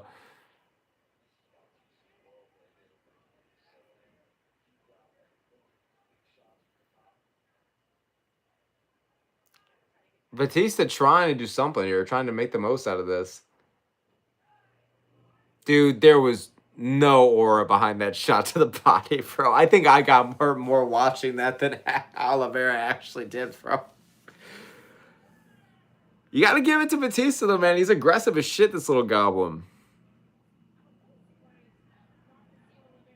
And I'm surprised... well, never mind. I'm about to just say what Sengo's about to say. I'm surprised that Oliveira's not doing more to try to get up here. Like, I feel like he had time to get up and kind of save the round a bit. I feel like you could argue that the round is Batista's now, and I don't think that had to be the case. Batista, Oliveira just squats on over to his corner. All right. Bear Down says, yeah, I had, but first of all, Bear Down, welcome to the chat. Thanks for joining. Saying that, yeah, I had Batista by decision for my last leg, just hoping he doesn't sub. I think Batista by decision's a safe bet, bro. I don't think Batista's a fucking Fluffy Hernandez in there, bro. I think Batista's winning by decision as well. Damn, I need, well, if he does win, I have Oliveira winning the fight. Like, I think Vinicius is gonna win, but that was round one Bautista, bro. Damn, his cardio is so good though. He's not even out of breath right now, bro. Training with Maraba a little too much, bro. Hey, Mario, make me a fucking pizza. Rafa says stand them up, bro. Yeah, I know, bro. It's like a whole minute of the fight there. It's kind of interesting that Vinicius was just so cool with maintaining that position. But at least round two about to go off, boys. Round two about to go off. Damn, why is Bautista kind of aura maxing? Breathing out the nose. See, this is the thing that we all knew was his biggest strength in this fight, bro. The cardio is crazy. All right, here we go. Round two. 455, 454, 453, 452. Rafa says, what's been your favorite fight in the card so far? I might change my answer because I don't have them all pulled up in front of me, but I really enjoyed the Basharat versus that one Mexican dude making his debut fight. Oh, nice level change and takedown entry from Bautista, dog.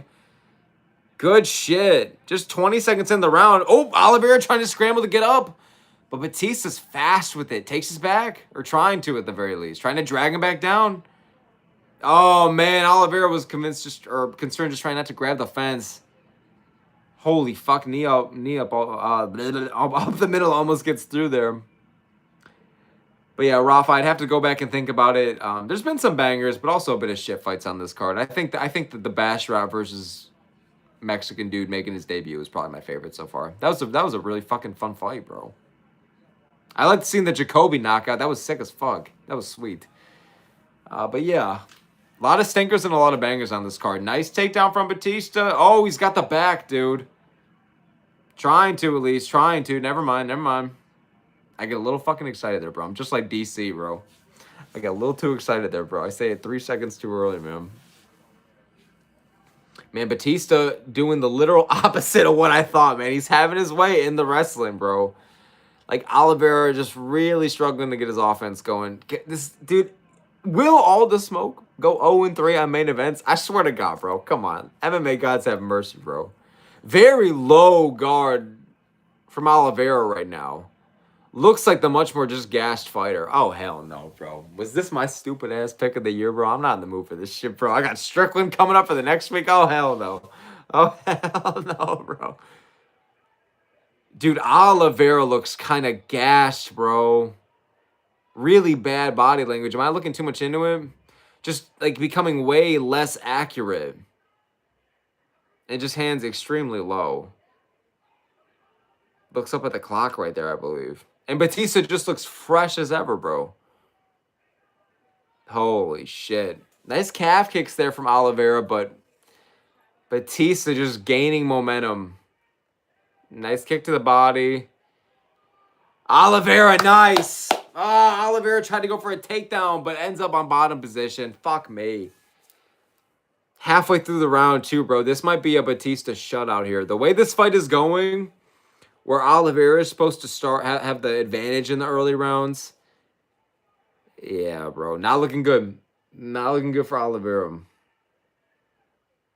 Will this be a stupid as fuck pick by me, man? Is Bautista really the John Cena of our generation? Man, but if he's gonna be content with staying on bottom like that, he's gonna keep losing these rounds. I don't know why he keeps doing that.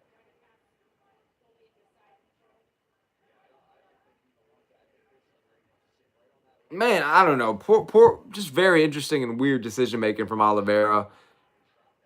Batista sitting now from side control.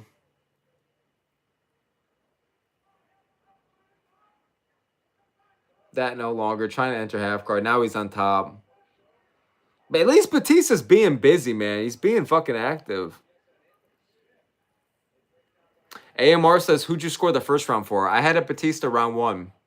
It was a close round until it wasn't, but I probably have a Bautista. I thought I had Oliveira at first, but yeah, I got Bautista winning round 1 and definitely round 2, bro. Again, they've been in this position just doing this on and off the past minute here. Man, 4 minutes of top position from Bautista already. Pause, bro, but genuinely. And he's staying busy, bro. Amir's just saying bullshit fighters. Hey, bro. I'll disagree, but that's fair. I'll disagree, but that's fair.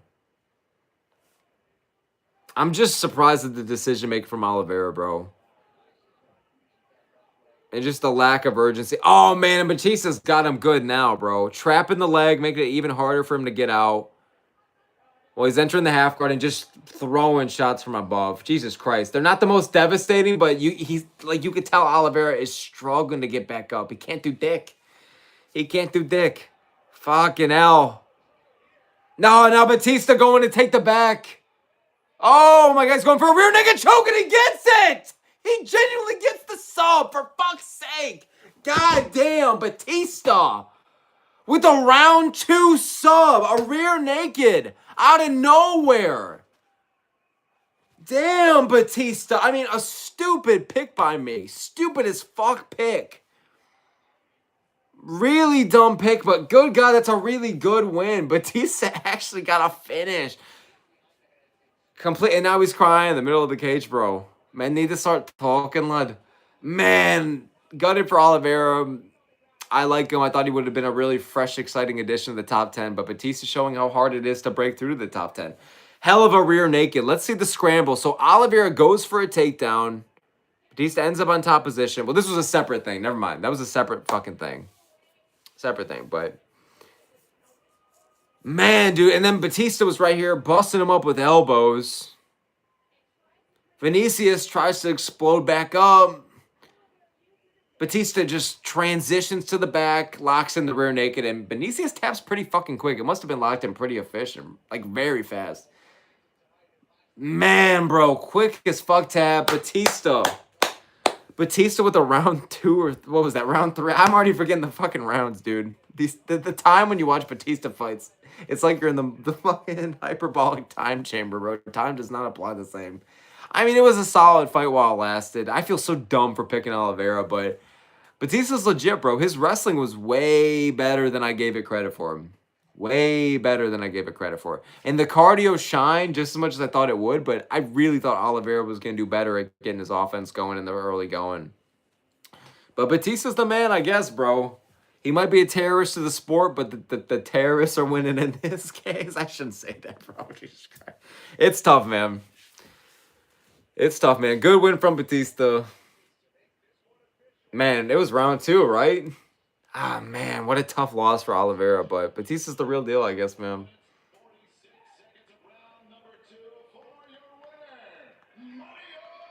Yeah, it's round 2, boys, and that's that main event. There we go. Bear Down says real. AMR says 9-4 on picks is not bad. 3 knockouts still. Yeah, only 3 this whole card. Yeah, it wasn't as good of a card as I thought it was going to be. I was really hyping up this Apex card for Apex standards, but it was solid. It was solid, but I don't think it was anything crazy. Kind of like just your average card. There was a banger here and there was a finish here and there was a stinker here and there. It kind of was all over. Rafa says underwhelming main event. I actually agree with it. I thought it was an underwhelming main event. Like, it was a fine fight. I wasn't bored at any point. But, man, I really... It was just kind of over. I like to see a finish. I like to see Bautista get after it with a sub. He was getting after it in the fight against Patchy, against Umar. Like, he was trying to get after it, trying to make shit happen. But, man, I'm really just surprised how, like, his wrestling was just that much better than I thought, dude. Holy fuck. So I went 4-2 on picks. Yeah, 4-2 on picks. That was such a fast tap, bro. But yeah, 4-2 on picks. And the only ones I got wrong were Almeida and Oliveira. Oliveira, I should have known to go with Bautista, but wow, I'm 0-3 on main events for the year, bro. Oh my god. I'm 0-3 on main events in 2026. Are you fucking serious, dog? That's tough. That's really tough, bro. That's bad. That's beyond bad, dude. Brody says Mario versus Yudong. Love him.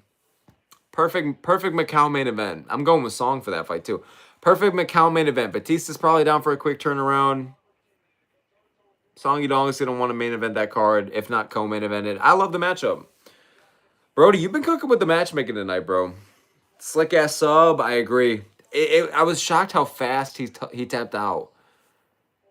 And then upcoming, these next couple cards. I mean, I really like the Houston main event.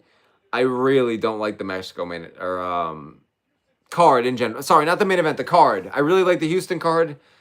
I think that Mexico City card is really poor, bro. Weak main card, weak prelims, weak main event. It's tough. It's tough. It's tough. It's tough. But then we have 326. So yeah, we're super up and down. I'm happy with the Houston card. I'll be tuning into that one, but I feel like I'm supposed to work for the Mexico City card. That's something I'm not super mad about missing.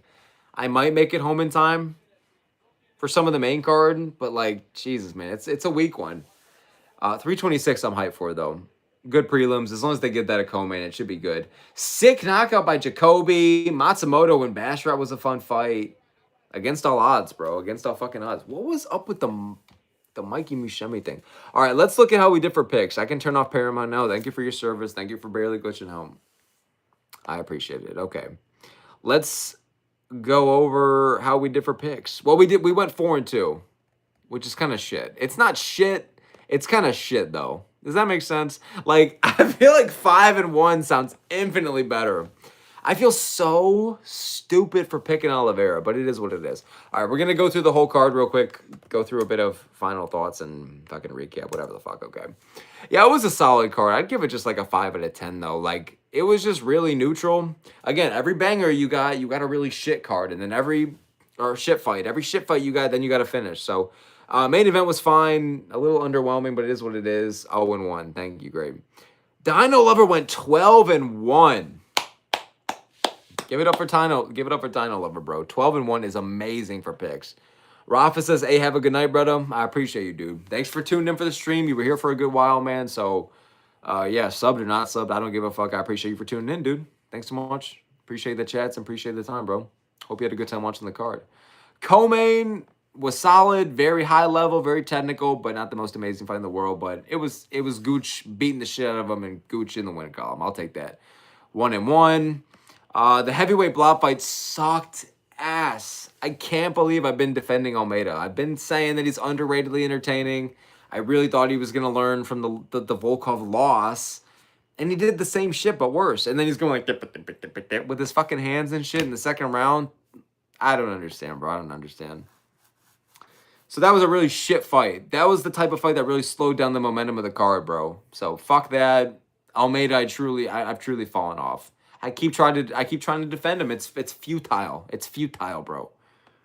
Rockets Requiem, man. It's been a minute. Thanks for joining the chat. Saying that crafty Bautista performance. He's definitely in that Yudong Sandman tier, or at least right below. I don't know if he's in Sandhagen tier, but we'll see how he does against Song. I mean, Brody said match him up against Bautista and what's his name? Bautista and Song. You know, there we go. Macau main event, China main event.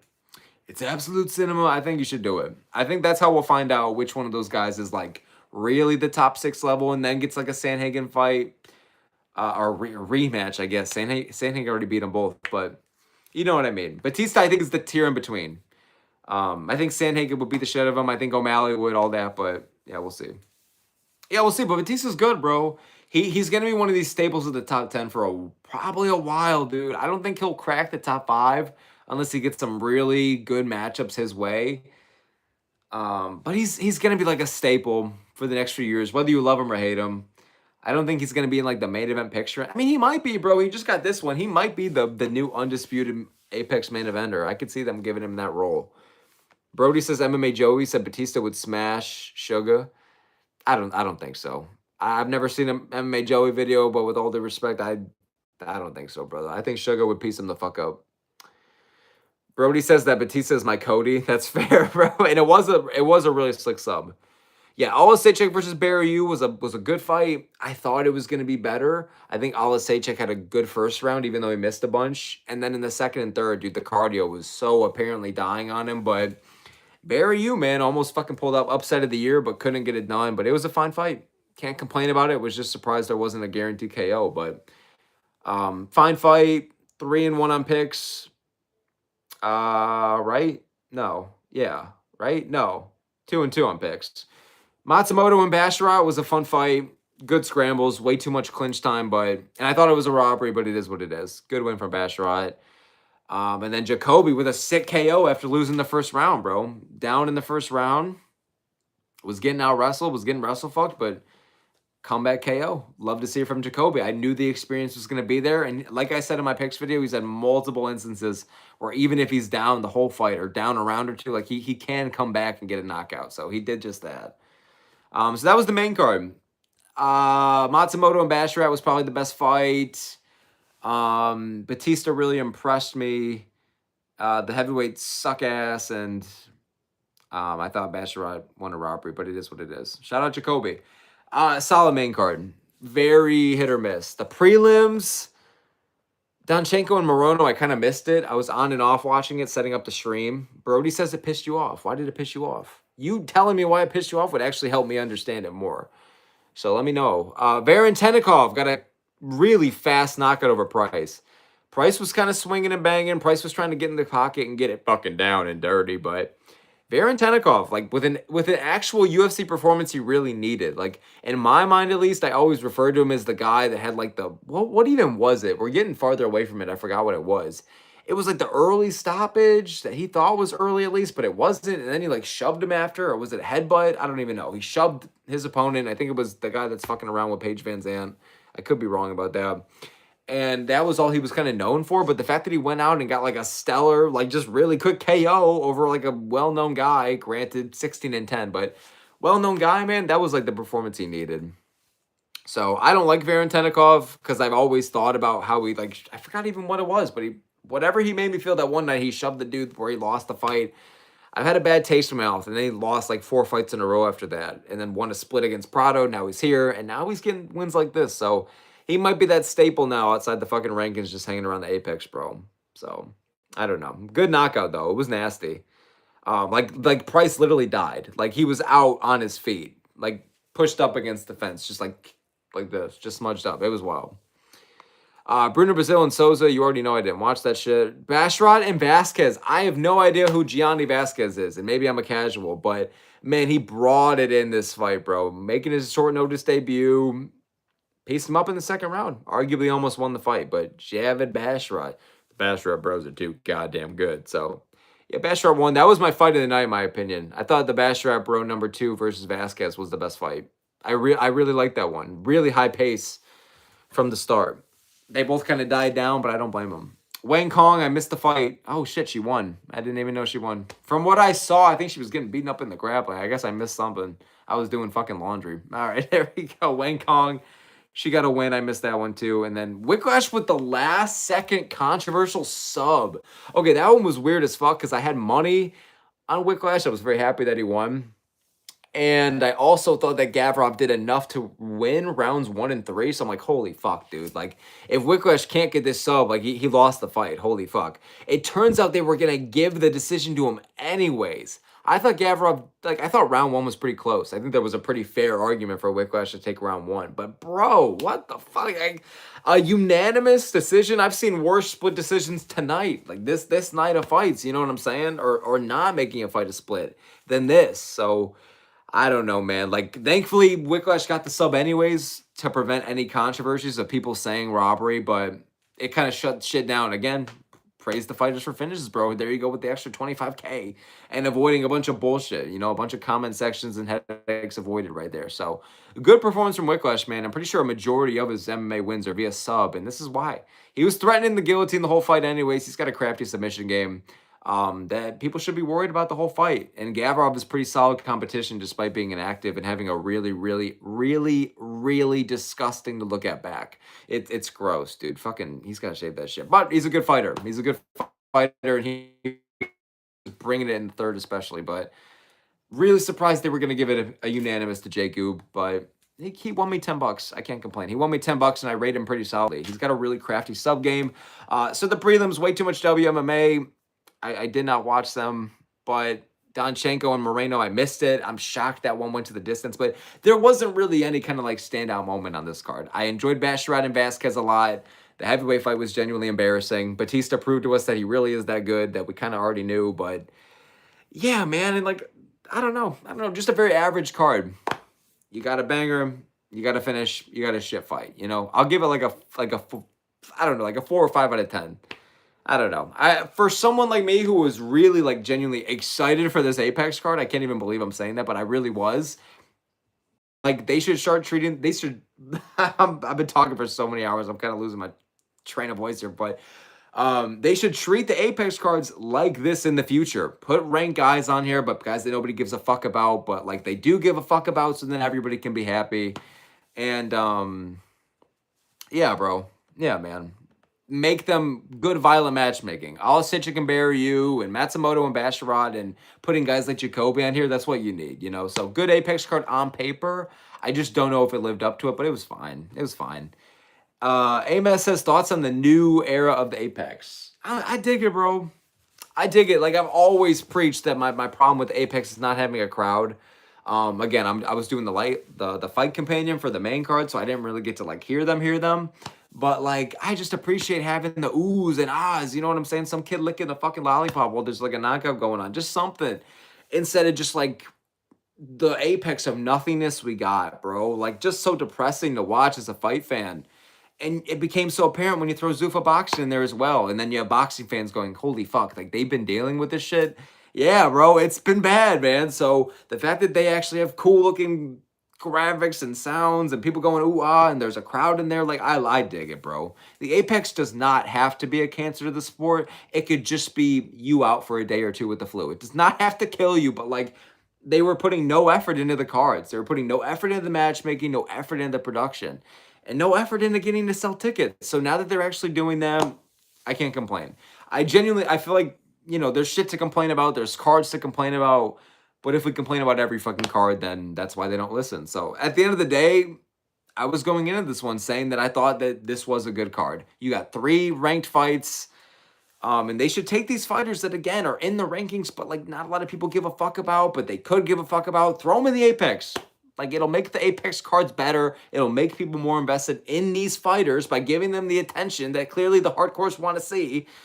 And give us violent matchups like Alicic can bury you, and then like good high level matchups like fucking Basharan and Matsumoto. Like that's what we need. You know what I'm saying? So the Apex does not have to be garbage. It doesn't have to be shit as long as they aren't taking a shit on it to begin with. If they hype it up and if they could sell it and they don't have to make it a waste of my weekend, I will not complain. I won't complain because we had so much. We had Lemos versus whoever the fuck. I don't even know. Main eventing these fucking cards, bro. And thankfully now they're like restoring order in the universe and they're sending that shit to the prelims, okay? So yeah, you have shit garbage fights like Cunha versus Almeida, but at least they matter. At least it's big dudes getting after it. It could have ended in a finish. It could have been something worth it. It just wasn't this time, but at least they're trying. So basically to sum it up, oh, thank you, Brody. It was Lemos versus Jandaroba. Fuck me, bro. And you were paying just even more money for it. Fuck me, bro. They fucking scammed us, dog. We actually watched that shit. And then there were people after saying, oh my God, there were a bunch of knockouts, folks. This was actually pretty good. Fuck that. So, yeah, the point is, if this is the new era of the Apex, I can go to sleep peacefully at night. You know what I mean? I'm totally down for it. I actually think the Emmett and Vallejos card, there's some pretty solid matchups on there. So I haven't really looked at it in a while, but if it's anything like this and anything relative enough that's good with the matchmaking, good enough to make me care, I'll be totally happy with it. Like anything to make us care about the Apex. So yeah, 100%. I'll give this card a 4 or 5 out of 10. Was disappointing, but fine. At least it mattered. At least it was canon. At least we got some bangers, you know, so I'm not just going to bitch and complain about it. There's off nights. There's off nights. We did just have 2 banger numbered events 2 weeks ago in a row. So, as Demetrius Johnson says, they can't all be bangers. But yeah, I'm probably going to end the stream here, boys. I've been yapping for hours and my ass is falling asleep. But if anybody has any last-minute thoughts, any last-minute chats, I'd absolutely love to go over them. So I'll give it a minute or two. If anyone has any last-minute shit they want to say, you already know I appreciate y'all, man. Happy to go over it, but Yeah, dude. Yeah, dude. We have next week off for Valentine's. God bless. Go be with those people, man. And then the week after, we will reunite. We will all be here for Strickland beating Fluffy Hernandez, bro. Holy fuck, if Strickland loses, bro, plus he's a big underdog, I'm going to be 0-4 on main events, bro. I'm going to be 0-4 on main events, bro. I can't have this, bro. That's so terrible. At least Moreno versus Kavanaugh's after that. I could slick in a crafty Moreno lock or some shit. And then he'd probably end up losing. No, my fucking luck. But it is what it is, man. I don't know. Houston, excited for it. Valentine's Day, at least we got shit going on. Listen, when there's like shit going on weekends without the fights, I don't mind it. You know, at least if I have canon events. But if I just have nothing going on and there's no fights, I'm like, holy fuck. But it's Valentine's Day. I'm looking forward to it, man. I'm looking forward to Houston. I could give two shits about the Mexico card. I will not be upset missing that one. And you already know I'm taking off work for 326. You already fucking know, dude. You already know I got to take off to see Holloway pointing in the middle of the cage versus Oliveira. Come on now. I got to, man. But yeah, if anyone's got any last minute chats, love to hear it, man. Subbed or not subbed, I don't give a fuck, dude. But yo.